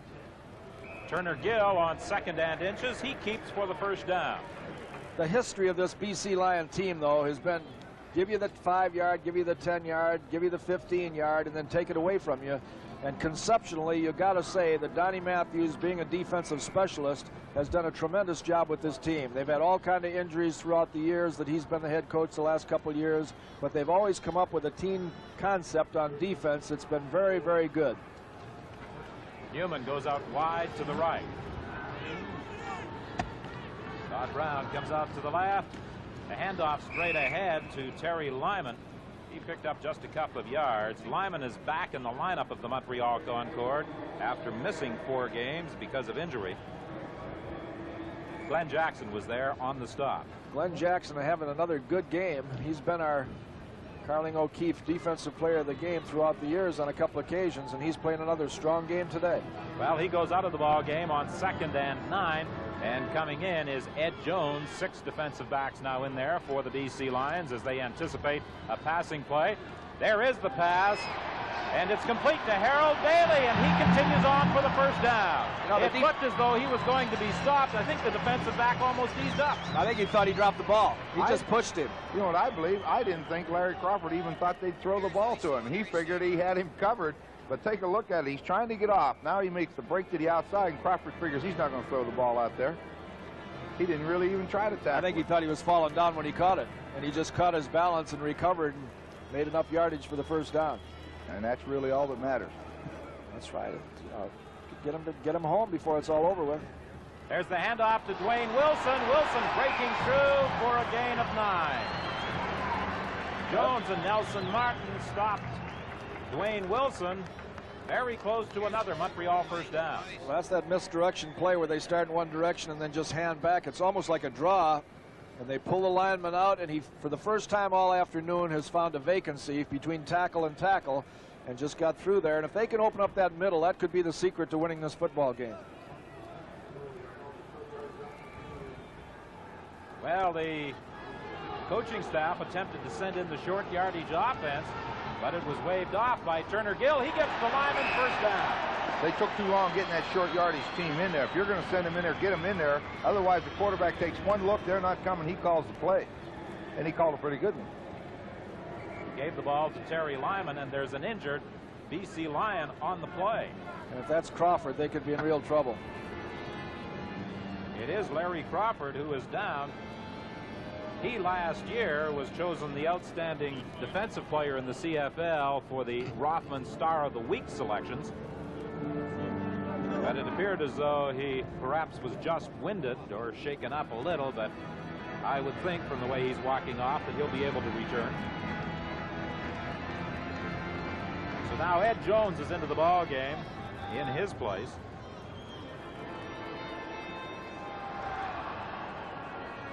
First and 10. The ball is at the 27-yard line.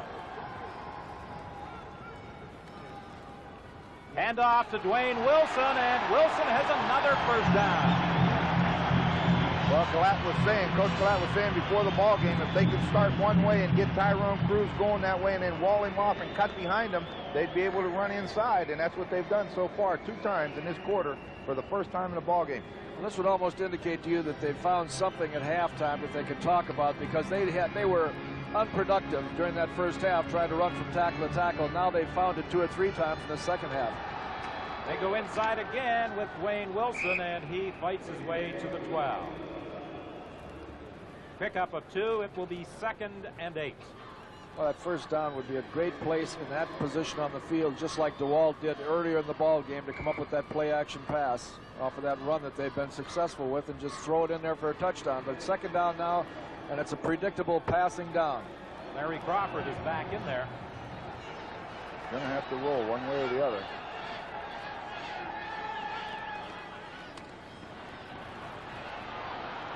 Gill passing for a first down to Dwayne Wilson as he gets inside the 10.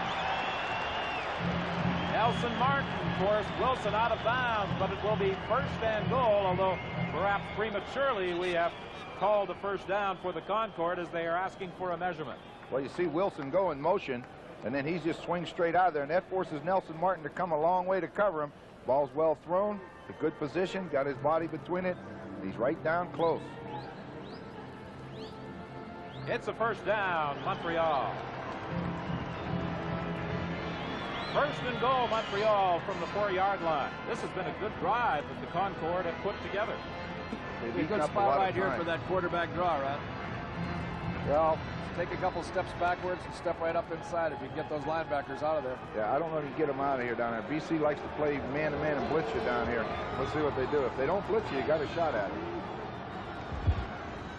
First and goal, the rollout action here. Some interference out there, but penetration was made by Kevin Konar to break it up, and then Tyrone Cruz came over to help out. Well, he had about 5 red jerseys out in front of him, though. He sure did. He had a convoy done, and he lost patience and turned it up inside. If he stayed on the outside of that convoy, I think he would have walked in the end zone.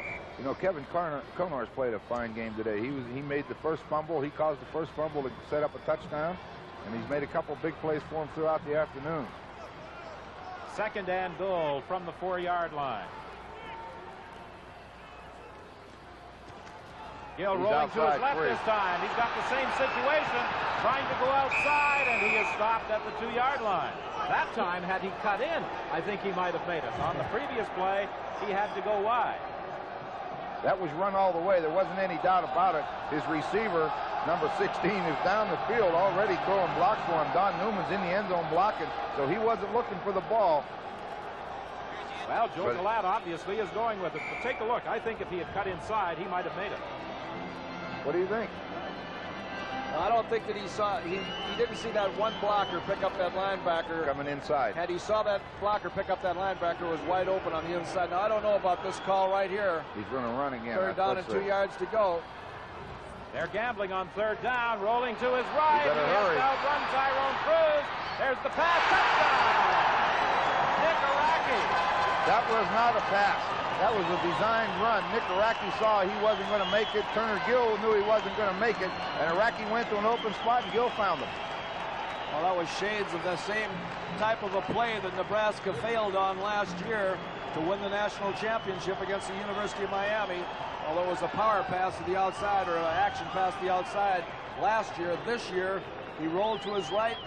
The guy that was in the flat, instead of turning out to the flat, you'll see it right here. He rolls to his right, and Nick Araki checks off and comes back in the middle. He throws against the grain, right back in there to Araki, and Araki was wide open.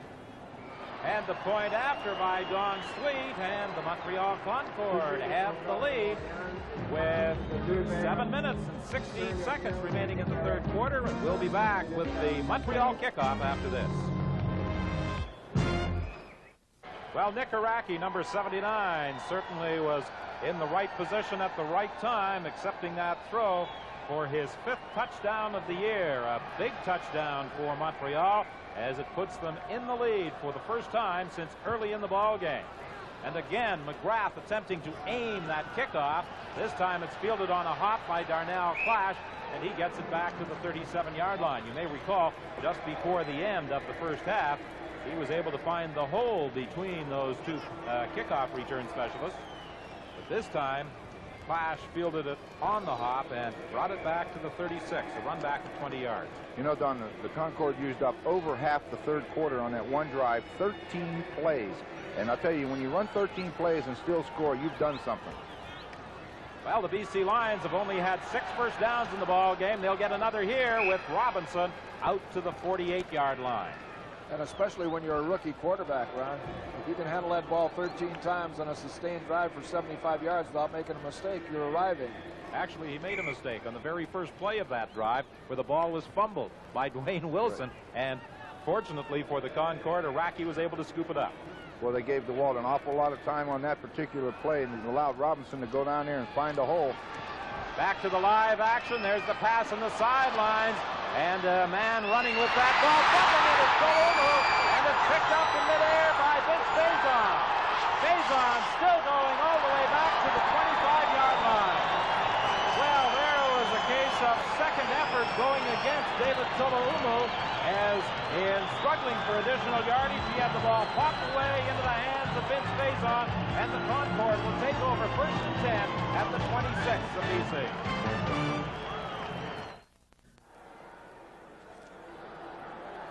Well, we'll see DeWalt roll to his left. Tolalumo or whatever he is, he goes out, catches it. Makes a good move right here. Now, this is when you said second effort goes against you. The ball just pops up in the air and right into Faison's hand.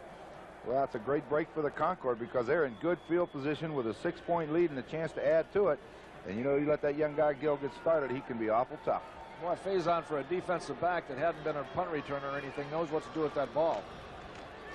Handoff inside, and there is no running room as Ron Churka stood his ground at the defensive tackle spot. Vince Faison having some equipment adjusted at that Montreal Concord bench.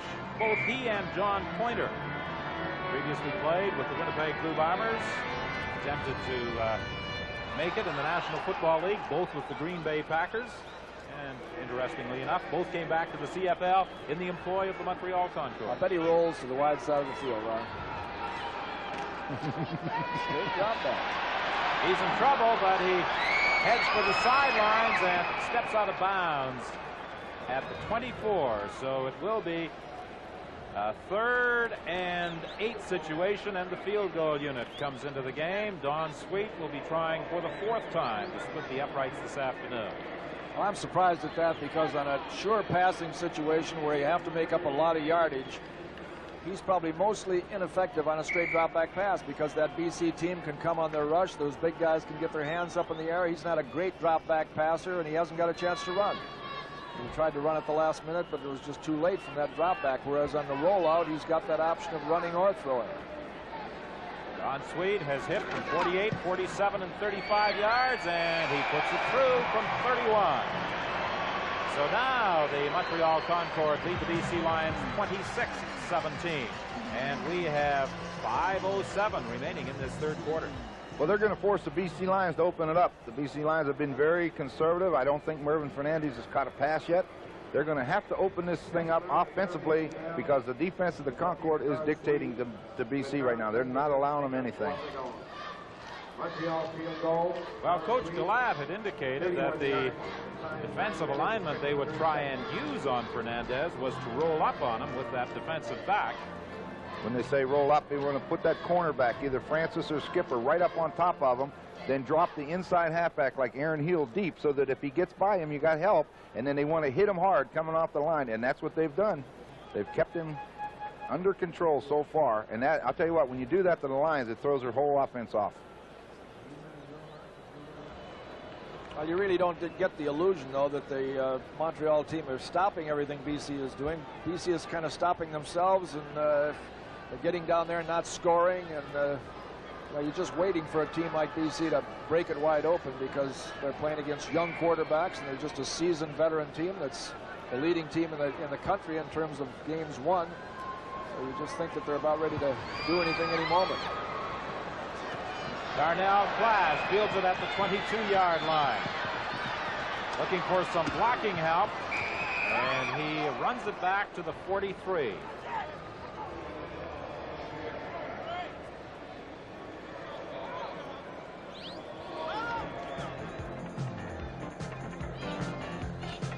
Next Saturday, live from Toronto on CBC Sports Weekend, you'll see the Seagram Cup Stakes. That's live on Sports Weekend next Saturday. First and 10. Roy DeWalt throwing it over the middle to John Henry White. Stopped a yard short of the first down by middle linebacker Paul Gray. Now, Ron, you were pointing out before that we haven't seen too much to Fernandez. That's understandable. They've got double covering him, but he'll still get loose somewhere along the line. But we haven't seen much of John Henry White either. And both of these guys have been great contributors to the overall success of that football team. Yeah, all we saw John Henry do really was catch that touchdown pass from the 4-yard line on the play-action fake. Outside of that, he hasn't touched the ball too much. What about a play-action pass here on 2nd and 1? Not a bad idea. Going to go one-on-one with Murray. Penalty flag on the play. Pass incomplete. It was Andre Francis defending against Mervyn Fernandez. There was also a penalty flag on the play. Andre Francis, in his second year in the CFL, has developed into one of the better cornerbacks in the league. Boy, sure has. We've done 3 or 4 of the games this year. He's played well in every one of them. And he's the kind of guy that's going to get better all the time. He's not very big. That's what surprised me. He doesn't have the tall, rangy size that a lot of them like say, Ray Odoms in Calgary. He's kind of a short guy, but I'll tell you, he gets up there and gets the job done. The penalty against the BC Lions, and penalties have certainly hurt the Lions this afternoon. Let's listen to referee Lauren Woods. Holding. BC number 20. First down repeated. There's something John Henry White did this afternoon. He won't be too proud of that one. So now it's 2nd and 11. Armour is wide left. Fernandez could be the first receiver in the CFL this year to go over 1,000 yards, but so far this afternoon he has not had a chance. And Roy DeWalt is buried back at the 36-yard line. That stop was the first man through.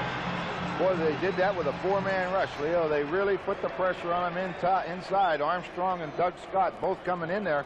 Did a good job of containing. At the last minute there, DeWalt was going to throw the ball, and the only guy out there to throw to was Leonhard. And Leonhard gave me rub off. He said, I don't want that ball. So he pulled it down and took the licking. Well, you see him going back in the pocket. Watch how fast he collapses around him. Force him to step up, then bang. Down you go. See Leonhard standing out there. Offensively, the BC Lions haven't really put it all together this afternoon. Preston Young on this third down punt return. A good boot by Lou Pasaglia of 45 yards, and Young runs it back to the 37-yard line. And the Montreal Concorde, after that 6-yard return, will be 1st and 10 when we come back to Olympic Stadium. 3:22 is the time remaining in the third quarter. It's 1st and 10. The Montreal Concorde at their own 35-yard line, and they lead by 26-17.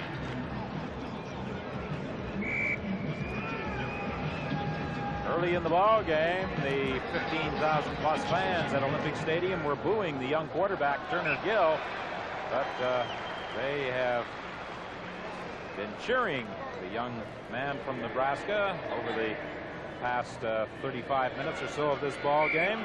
Terry Lyman, the ball carrier, he was stopped by Ron Cherkis. And when you start running the ball well and throwing it effectively, that quickly turns the boos into cheers. The last time they booed him, he ran the next play for about 25 yards, and he hasn't been booed since. 2nd and 5. Gill will run the ball. He'll get the first down. Diving across the 50 to the 51-yard line. There's that middle opening up. He starts back and looks like he's going to roll to his right. And when he does this, it changes the rush routes. He starts back and looks to his right, and then he comes right back up the middle, right back to his left there. And there's nothing over there over the right offensive or the left offensive guard. There's a hole wide open. He makes his first down. Now he's got 3 things he can do now. He can run the option, or he can run that inside game effectively, or he can roll out. He gives it to Dwayne Wilson, who picked up just 1 yard. It will be 2nd and 9. Joe Galat from the sidelines must be saying the last time we had the ball, we kept it 13 minutes, and they're not going to beat us as long as we can keep it away from them. I don't think they kept it 13, Leo. 7 minutes and 40-some seconds. They 13 plays. 13 plays. That's right, John. Statistic: 18 first downs to 7 first downs for the BC Lions, and that tells something of a story. 2nd and 9. Straight drop back. Iraqi, the receiver. Touchdown.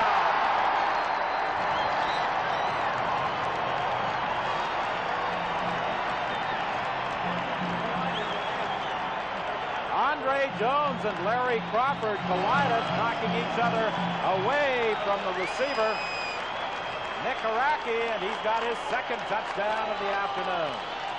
Everything's happened to the BC Lions.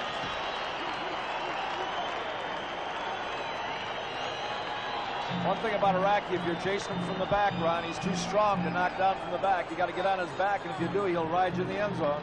Well, I was watching the other side of the field, and I was watching Bailey, the slot back, and he dropped back in there to block right away. So you know they're going to try to go deep, and it just happened to be Iraqi. And once he gets rolling, he's got a lot of speed, and he's really good. They really have the pressure on the Lions now.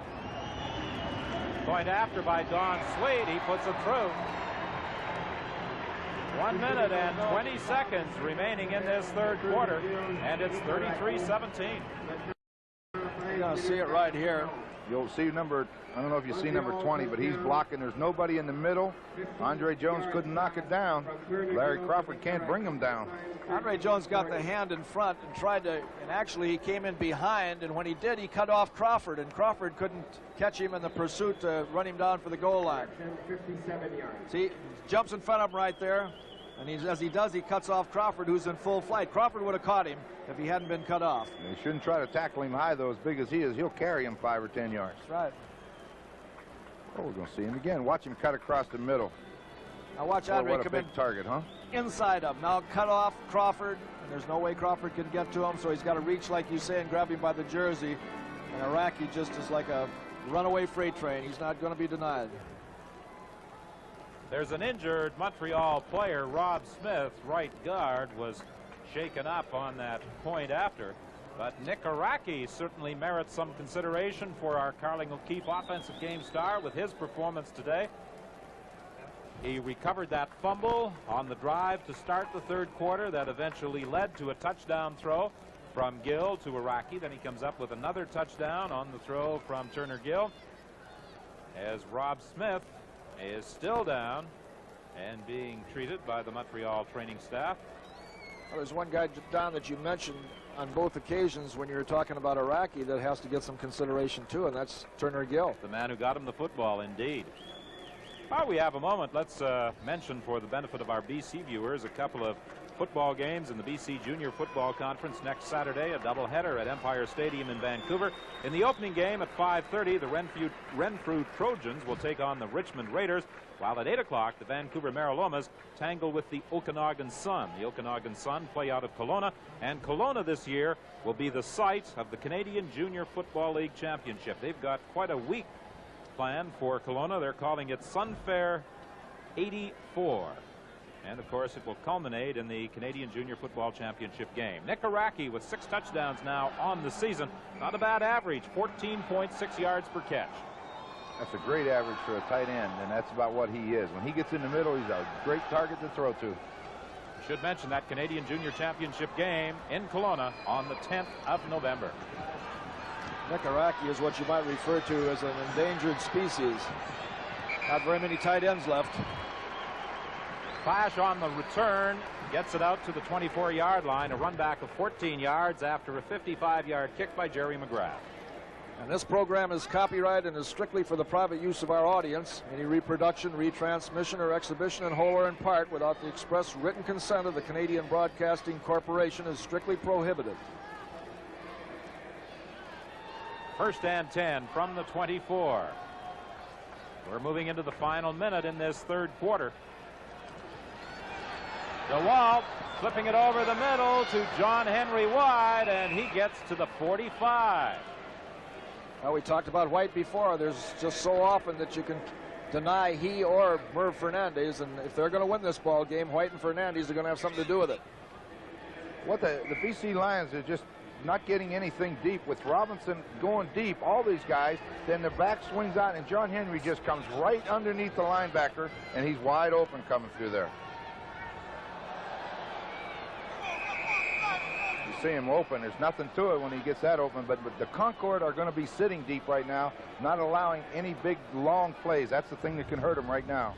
Procedure called against the British Columbia Lions, and we have mentioned a couple of times how penalties have hurt this team today, and this 5-yard assessment will make it a 1st and 15 play now from the 39. Procedure, BC 21, 1st down repeated. Pancras. 70 yards assessed so far against BC via the flag.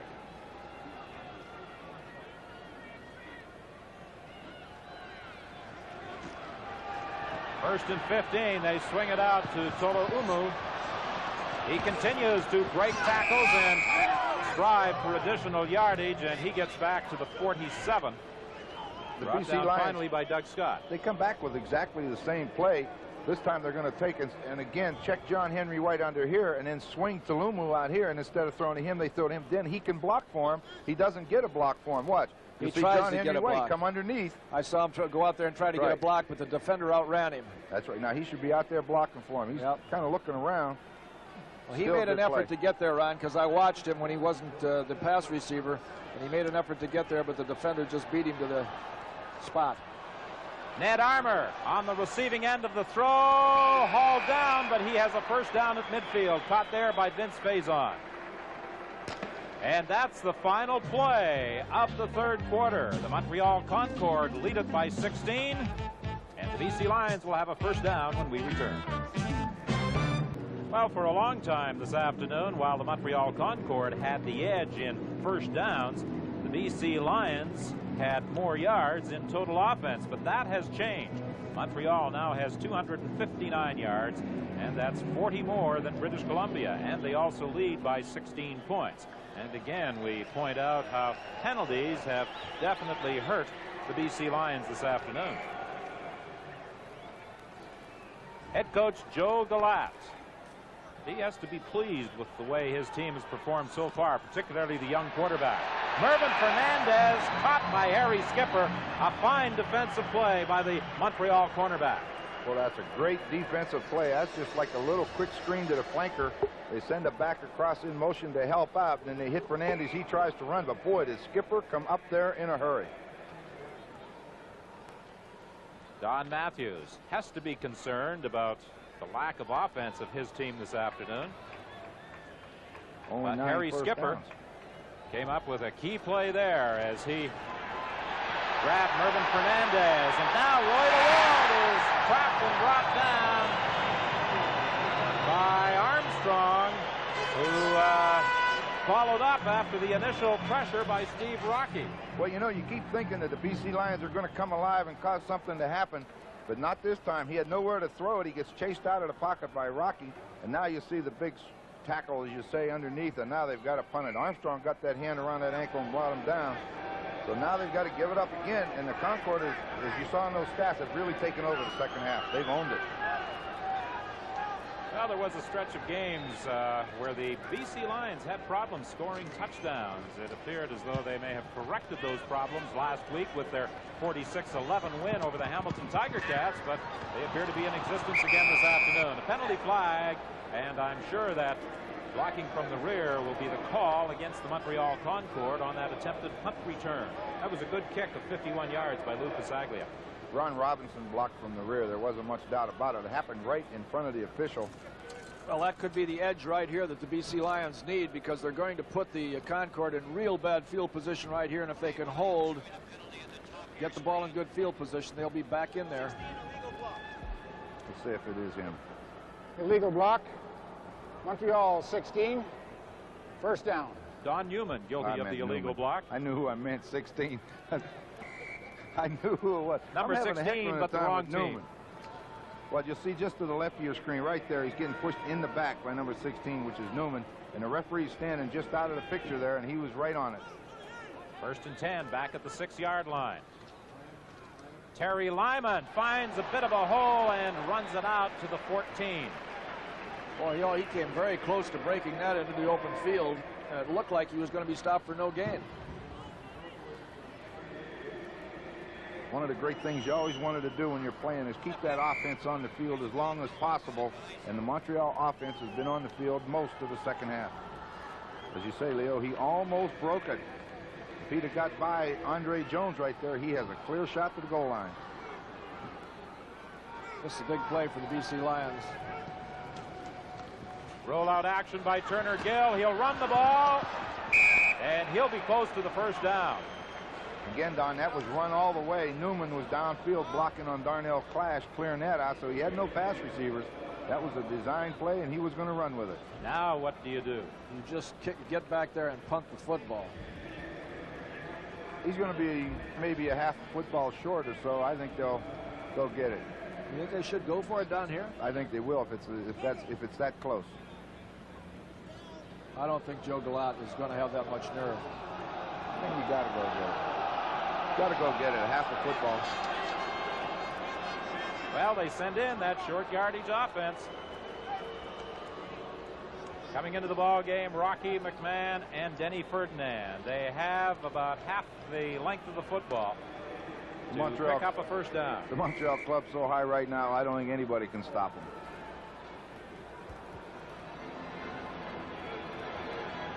This could be the ball game or a key play in determining the outcome right here. Turner Gill should have it.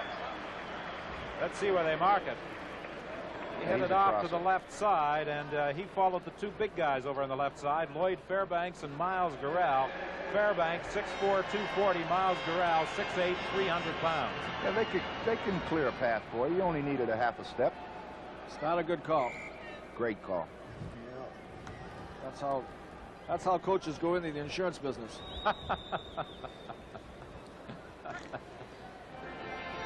Now, in terms of first down, or into broadcasting, a big edge for the Montreal Concorde. Dwayne Wilson stopped after a pickup of perhaps 1 yard. Turner Gill has been utilizing his two running backs, Lyman and Wilson, almost equally this afternoon. Well, they got the second and long yardage now, Leo. This is where they should roll to the wide side of the field. Let's see. But importantly, in that third down gamble, something else I think we should point out is that they used up some time on the clock by retaining possession of the football. And what we haven't seen yet is that delayed drag to Iraqi. I'll tell you, if they don't make that first down, they use up some numbers on the scoreboard. Is it picked off? No. No, Konar in front of Nick Araki looking for the interception. That's good defense by Konar. He really thought he caught the football. The main thing is they're going to get it back, but if they're going to get back in the ballgame, they got to score quick now. Time is definitely against them. 11:16, the time remaining. They not only have to score, but it looks like they're going to have to go for 2. If they do score, they need 16 points to get back in the ballgame. You need a big return or else a block punt, one or the other. They got to get some life. They've had no life the second half. Darnell Clash retreats to his own 45-yard line. Clash trying to get outside. Nick Araki trying to contain him and finally makes the tackle. Araki did a fine job of fighting off the block out there to contain Darnell Clash and bring him down. 33-17 with 10:57 remaining. Next weekend on Saturday night, we'll be at BC Place as the Lions entertain the Saskatchewan Roughriders, and Sunday afternoon in Hamilton as the Ticats play the Stampeders. The BC Lions returning home immediately after today's game to prepare for next Saturday's date with the Saskatchewan Roughriders. Of course, Saskatchewan in action tomorrow afternoon against the Toronto Argonauts. That's great stats, 15 for 21, but it hasn't been very productive for him. I'm surprised that they don't roll one way and get Fernandez the other way and try to get him on a one-on-one, because anytime that they roll toward Fernandez, they're always going to get help from that safety. And you can see the help's already there on this play.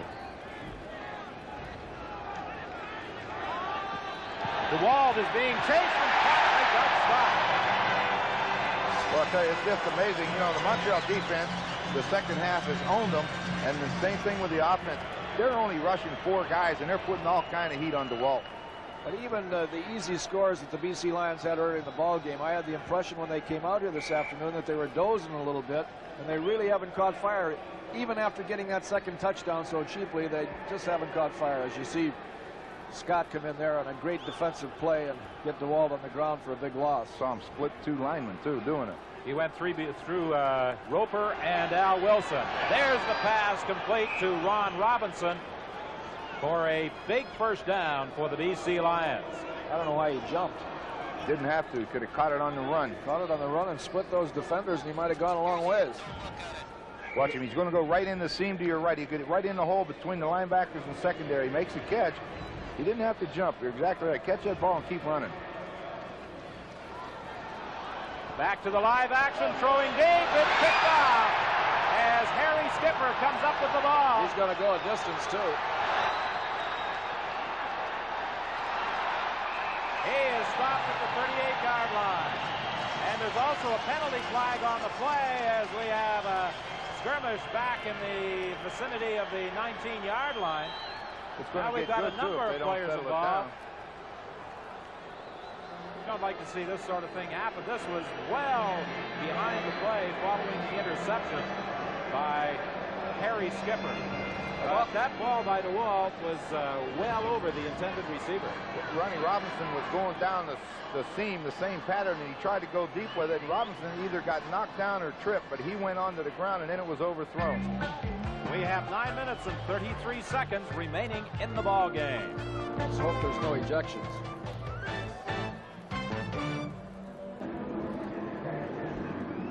Well, the unnecessary roughness call against Andre Francis of the Montreal Concord brings the ball back inside the 25-yard line after the interception by Harry Skipper.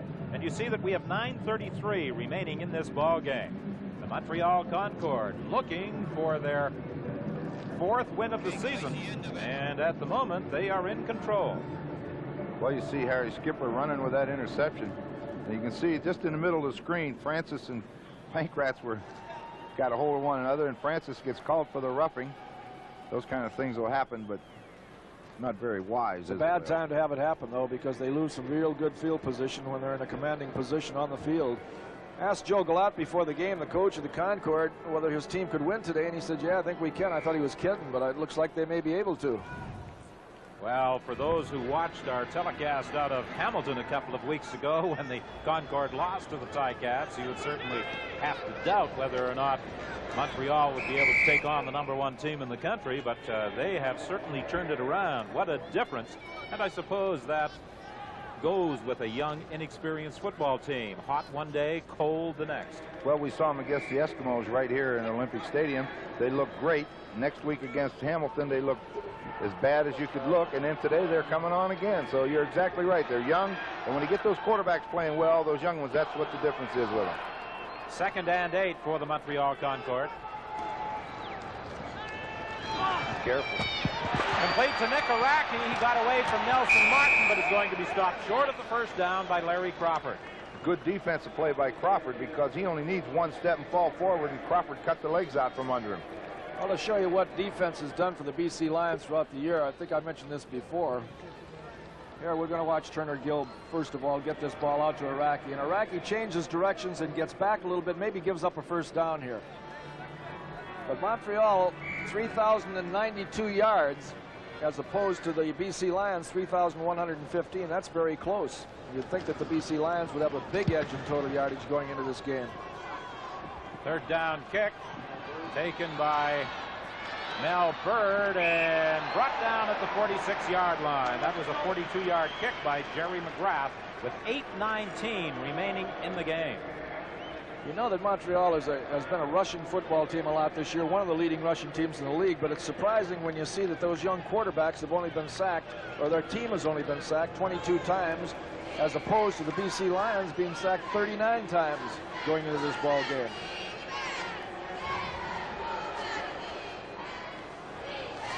First and 10 from the 46. DeWalt to Ned Armour, hit immediately by Harry Skipper. Let's give him some consideration for that Carling O'Keefe Defensive Game Star Award. Boy, he's having a great game. University of South Carolina Gamecock. Every time they've thrown the ball in his direction, even if it's been completed, he has put a hit on him. He hit Pankratz early. He put Fernandez on his back. Now watch him again. Bang, hits Ned Armour. He's arriving the same time the ball. The two corners for the Concord have just done an outstanding job today. Boy, he hit that Pankratz early in the ball game. 2nd and 3. Roy DeWalt is caught and tripped up by Paul Martin. Well, I'll guarantee you this. That was a missed handoff, because DeWalt's not going to run the football, especially with still suffering a little bit from that ankle. He just misses his handoff, and as a result, he's going to be forced to give up the ball. I really believe I might have to think about going after it. I'm just wondering. There's the play. There it is. When you're thinking about going after something, he missed John Henry White. John Henry White's in there blocking, doesn't look like he knew he was going to get the ball at all. It must have been Tolomo that was supposed to get the ball. Well, what would you think about going to Tim Cohen as your quarterback, Ron? I'd have to do something. With 7 minutes left, number one, I wouldn't be kicking the football right now. Down 16 points. And they aren't going to kick it. The direct snap. John Henry White will not make it. This Montreal team has played superb defensive football this afternoon. 6:58 is the time remaining, and the Concord will take over in BC territory. Happening next week in the Canadian Football League. Games in Ottawa, Montreal, Vancouver, and Hamilton. And on CBC television, you'll see Saskatchewan at BC Saturday night, Calgary at Hamilton on Sunday. And it's 33-17 here at Olympic Stadium in Montreal with 6 minutes and 58 seconds remaining. Well, as far as Game Star selections are concerned, there are a number of candidates on the roster of the Montreal Concord. There are a number of BC players who could earn that distinction as well, but the Montreal Concords are leading by 33-17, and they have had some great individual performances. As we see the Montreal cheerleading contingent, certainly with something to react to this afternoon. This is Dwayne Wilson. Fine run inside the 40-yard line, first down. For a moment, I thought we were seeing a preview there of the Michael Jackson concert that takes place here at Olympic Stadium on Sunday and Monday. There's a flag down out there, Don. I don't know whether it's thrown by mistake or dropped by the official. No, they're bringing it back. That will wipe out a good run by Dwayne Wilson. when you're hot, you're hot. Montreal are getting hot.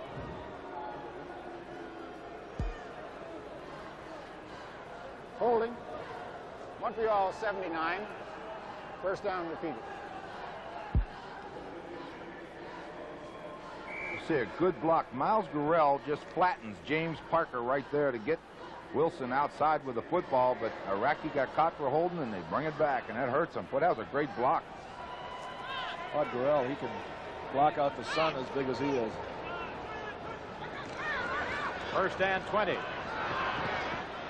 Pass is incomplete. Off the fingertips of Dwayne Wilson, and it almost deflected into the hands of Nelson Martin. It's a well-thrown football by Turner Gill. He had Bailey just cruising across the middle, and he just couldn't hold on to it. The rookie out of Nebraska, an All-American shortstop, drafted by the Chicago White Sox. Tremendous athletic ability. Well, I think if you're talking about the BC Lions, if you see the end of this play, he should have caught it right in his hands. Dropped it, and plays like that can break down the consistency of a drive. And if BC gets the ball, they still have plenty of time. Second and 20. Over the middle, complete. Dwayne Wilson again, but he is about 8 yards short of the first down, in the grasp of Ed Jones. Came right back with exactly the same play, but a different receiver. He brought Wilson out of there and circled him back across the middle, and he was wide open. Now we're talking about the BC Lions. They're a big play team, and when they're not making big plays, they've got to depend on their defense to win for them. And as an indication of that, Montreal, with 170 first downs going into this ball game, had more first downs than BC had. BC had 169. That's perhaps the best kick of the day by Jerry McGrath. There are penalty flags on the play. They were on the turf before the ball was even kicked. There's got to be too many men on the field, because that's what they throw when they're back there. That referee or whoever it is back there, that's what his job is. Well, that's another mistake by the Lions.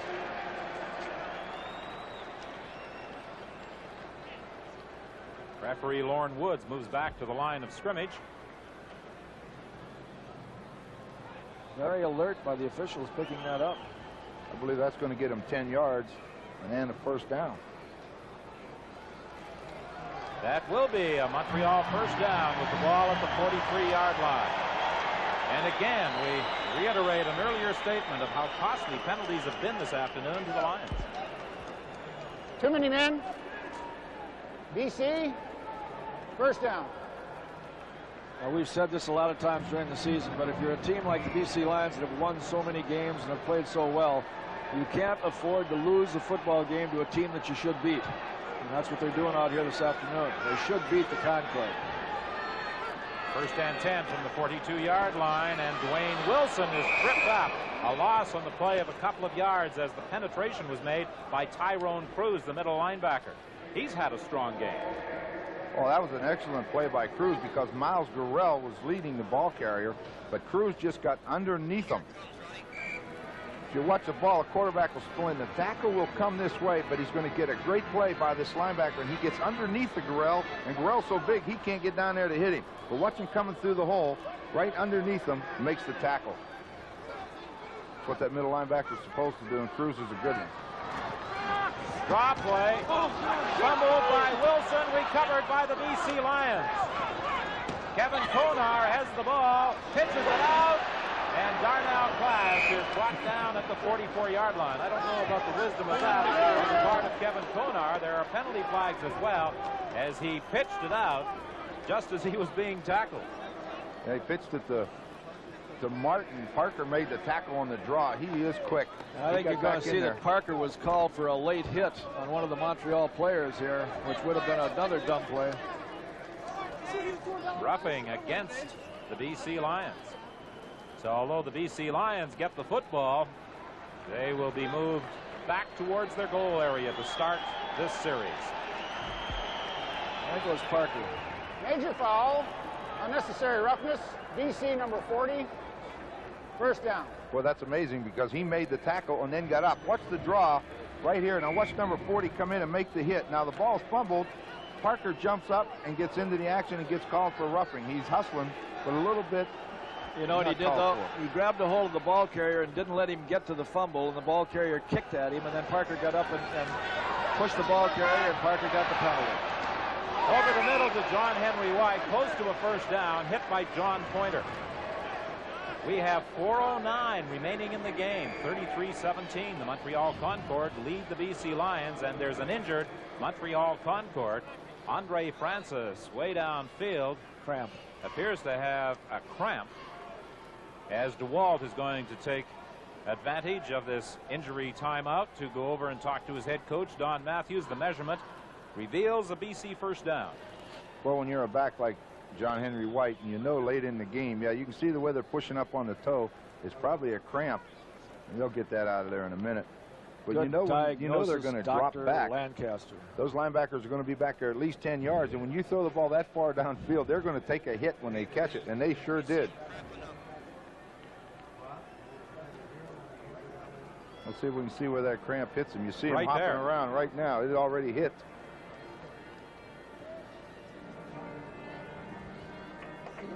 I think everybody has suffered from those at some time or another. So Andre Francis heads to the bench. And that means that Phil Jones and Preston Young will be in there defensively now. And there have been a number of potential game stars for our Carling O'Keefe Offensive and Defensive Game Star Awards. Making the choice in this one will be somewhat difficult. Roy DeWalt throws it off to David Toloyumu, and he is out of bounds at the 53. Well, they're going to be very content to give up those 10-yarders right now. There's no way they can win the football game with a 10-yarder. There goes a flag up in the air again. Something happened on the sideline. Somebody said something to an official or something because the flag went up in the air. 3:46 is the time remaining. Is the penalty against the Montreal Concorde? I believe it is. Objectionable conduct. Well, there's been a lot of those calls this year, objectionable conducts.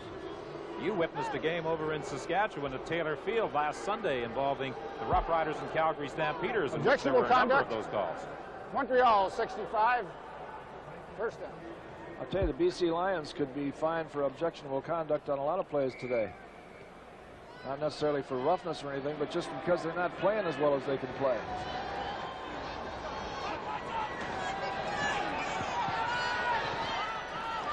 Pass incomplete. It was intended for Ned Armour. Aaron Hill was defending against him. It will be 2nd and 10 from the 46. Delivered that ball awful high, and Armour might be tall, but he wasn't that tall. Aaron Hill's out on the corner now in place of Francis, so they thought they'd try to go at him, and it didn't work there either.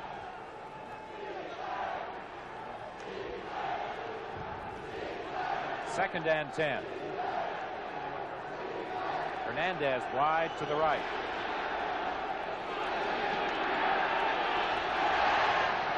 Hernandez, the receiver, and he gets to the 26-yard line. A first down there, tackled by Preston Young. You notice though, Ron, the BC team are just kind of lackadaisically getting back in the huddle now and looking like they're 20 points ahead instead of 16 behind. They just clear Robinson down the seam and turn Fernandez on a little in pattern to the inside, makes a catch. But you're exactly right in what you say. They should be hustling around right now. They're losing. That's right. DeWalt should be getting them in the huddle and really moving them. 3:03 is the time remaining in the ball.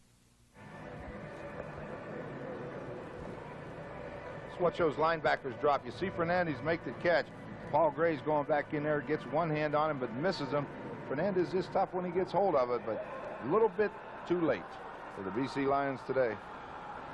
So they should be out on the ball. Fernandez, of course, is so dangerous when he catches that football. Among the receivers in the CFL, I think he's as good as anybody in running with the ball after he catches it. He may be the best, but that's the first pattern he's caught downfield today. The other one was a little quick screen. First down from the 26-yard line. Pass complete for Fernandez. First down as he dives across the 15 to the 14-yard line with 2:51 remaining in the game. You want to talk about throwing it on the break. Fernandez's back was still turned to him when the ball was let loose, but he just turned in there and picked it off. They've run that pattern a couple times.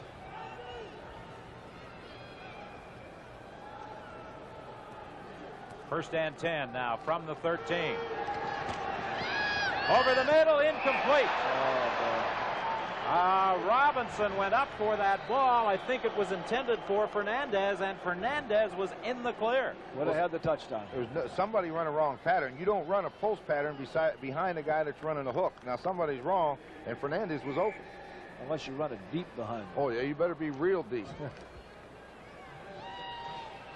So it's 2nd and 10. 2:34 the time remaining. 33-17 the score in favor of Montreal. Lobbed into the end zone, almost picked off. Harry Skipper was there. That was great coverage. Skipper had great coverage on him there. But he just got inside out position the way a good cornerback's supposed to. And they tried to just lay it up over his head, and they couldn't do it. Skipper's right here. All they call this is a fade, where the receiver just goes down that sideline. You just try to throw it away from him and let him go get it. But watch the position that Harry Skipper has on him. Right inside, and he turns at the right time. He's in better position to catch it than the receiver. So a 3rd down gamble now for the BC Lions. DeWalt looking into the end zone. Incomplete, intended for Robinson. The BC quarterback did a good job to get away from the pressure. He had Robinson open in the end zone. It may have been deflected down in that goal area. I don't know that it was deflected, but I think a hand up in the air blinded him momentarily. May have been touched, though. Well, if anybody touched it, it had to be Preston Young, the safety man. But, boy, I'll tell you, DeWalt did do a good job of stepping away from trouble. Let's take a look at it. Right He's going to be trapped. Fakes it and steps up. And you see number 16, the ball's on its way. I don't think he touched it. No, it wasn't. He just didn't catch it. He just didn't. The hand got in front of him and blinded him momentarily, and it went right between the hands. Just wasn't a question of touching. This is a run. Turner Gill trying to stay in bounds, and he gets the 1st down out to the 31-yard line. There's been just a couple wrinkles that you got to give the coaching staff of the Concord credit for that have turned this whole ball game around. One's the option play, and one's the rollout by the quarterback with the run. It's no option at all. It's just a definite run with linemen pulling in front of them. And these two plays have meant a lot. Here it comes right now. Well, you see the receiver outside already blocking. Yeah, now watch him. He steps inside. Running. That's a good run. That's rollout right, quarterback pass, rollout right, quarterback run, and that was run. Turner Gill this afternoon has run for 88 yards. Terry Lyman running inside, and he has about 7 more. And now 1:50 is the time remaining. Well, the Montreal Concord are going to take over sole possession of 2nd place in the Eastern Conference with this victory. It could be a costly loss for the BC Lions in their attempts to finish 1st in the Western Conference, because now they drop back into a tie with the Winnipeg Blue Bombers, or remain in a tie with Winnipeg, and of course Winnipeg has the game with the Hamilton Tiger Cats.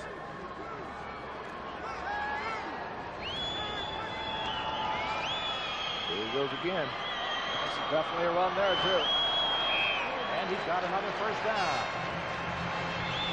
Kevin Konar came over to make the tackle.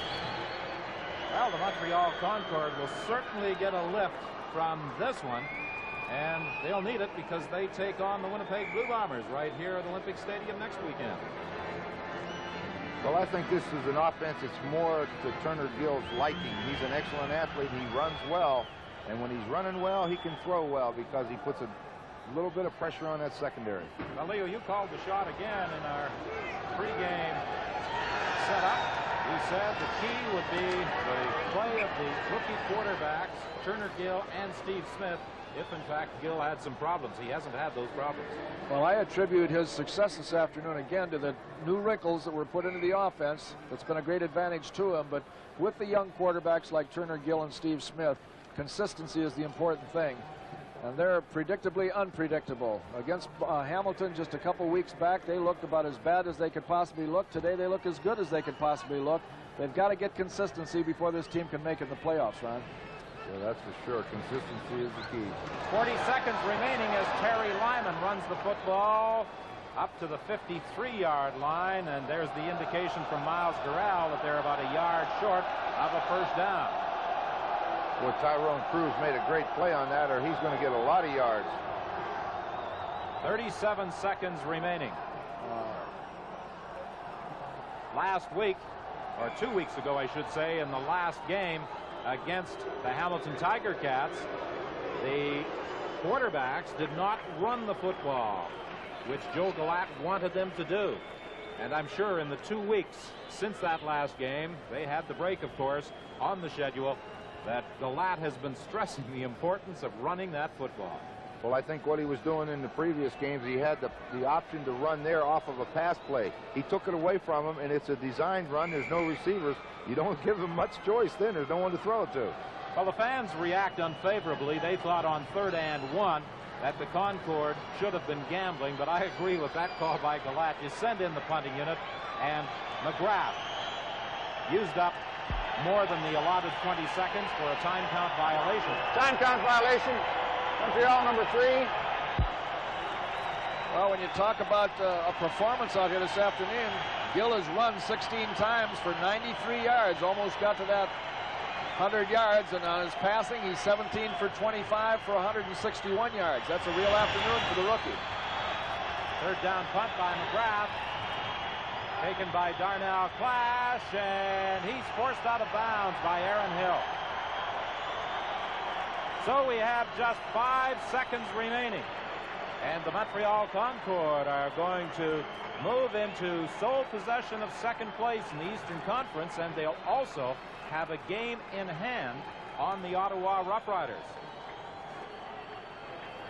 And it's a very happy group at that Montreal Concord bench. Head coach Joe Galat grinning from ear to ear, and well, he should. He came into this one with a good game plan. His quarterbacks executed it, and the Montreal Concord now have a leg up in the chase for 2nd place in the Eastern Conference. The ball throwing to the sidelines. Fernandez makes the catch at the 31-yard line, but just 1 second remains on the clock.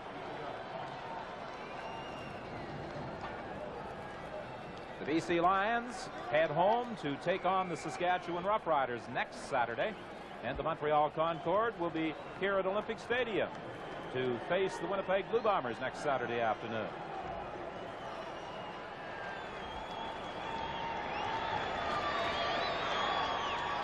Mervyn Fernandez on the sidelines, incomplete, and that's the ball game. A big win for the Montreal Concord as they defeat the British Columbia Lions 33-17. Coming from behind, a 14-3 first quarter deficit to win this one. And they did it with a strong performance, particularly to start the 3rd quarter, where they took the opening kickoff, controlled the ball for almost 8 minutes in marching it in 13 plays for a major score for the go-ahead points. 33-17, Montreal beats British Columbia.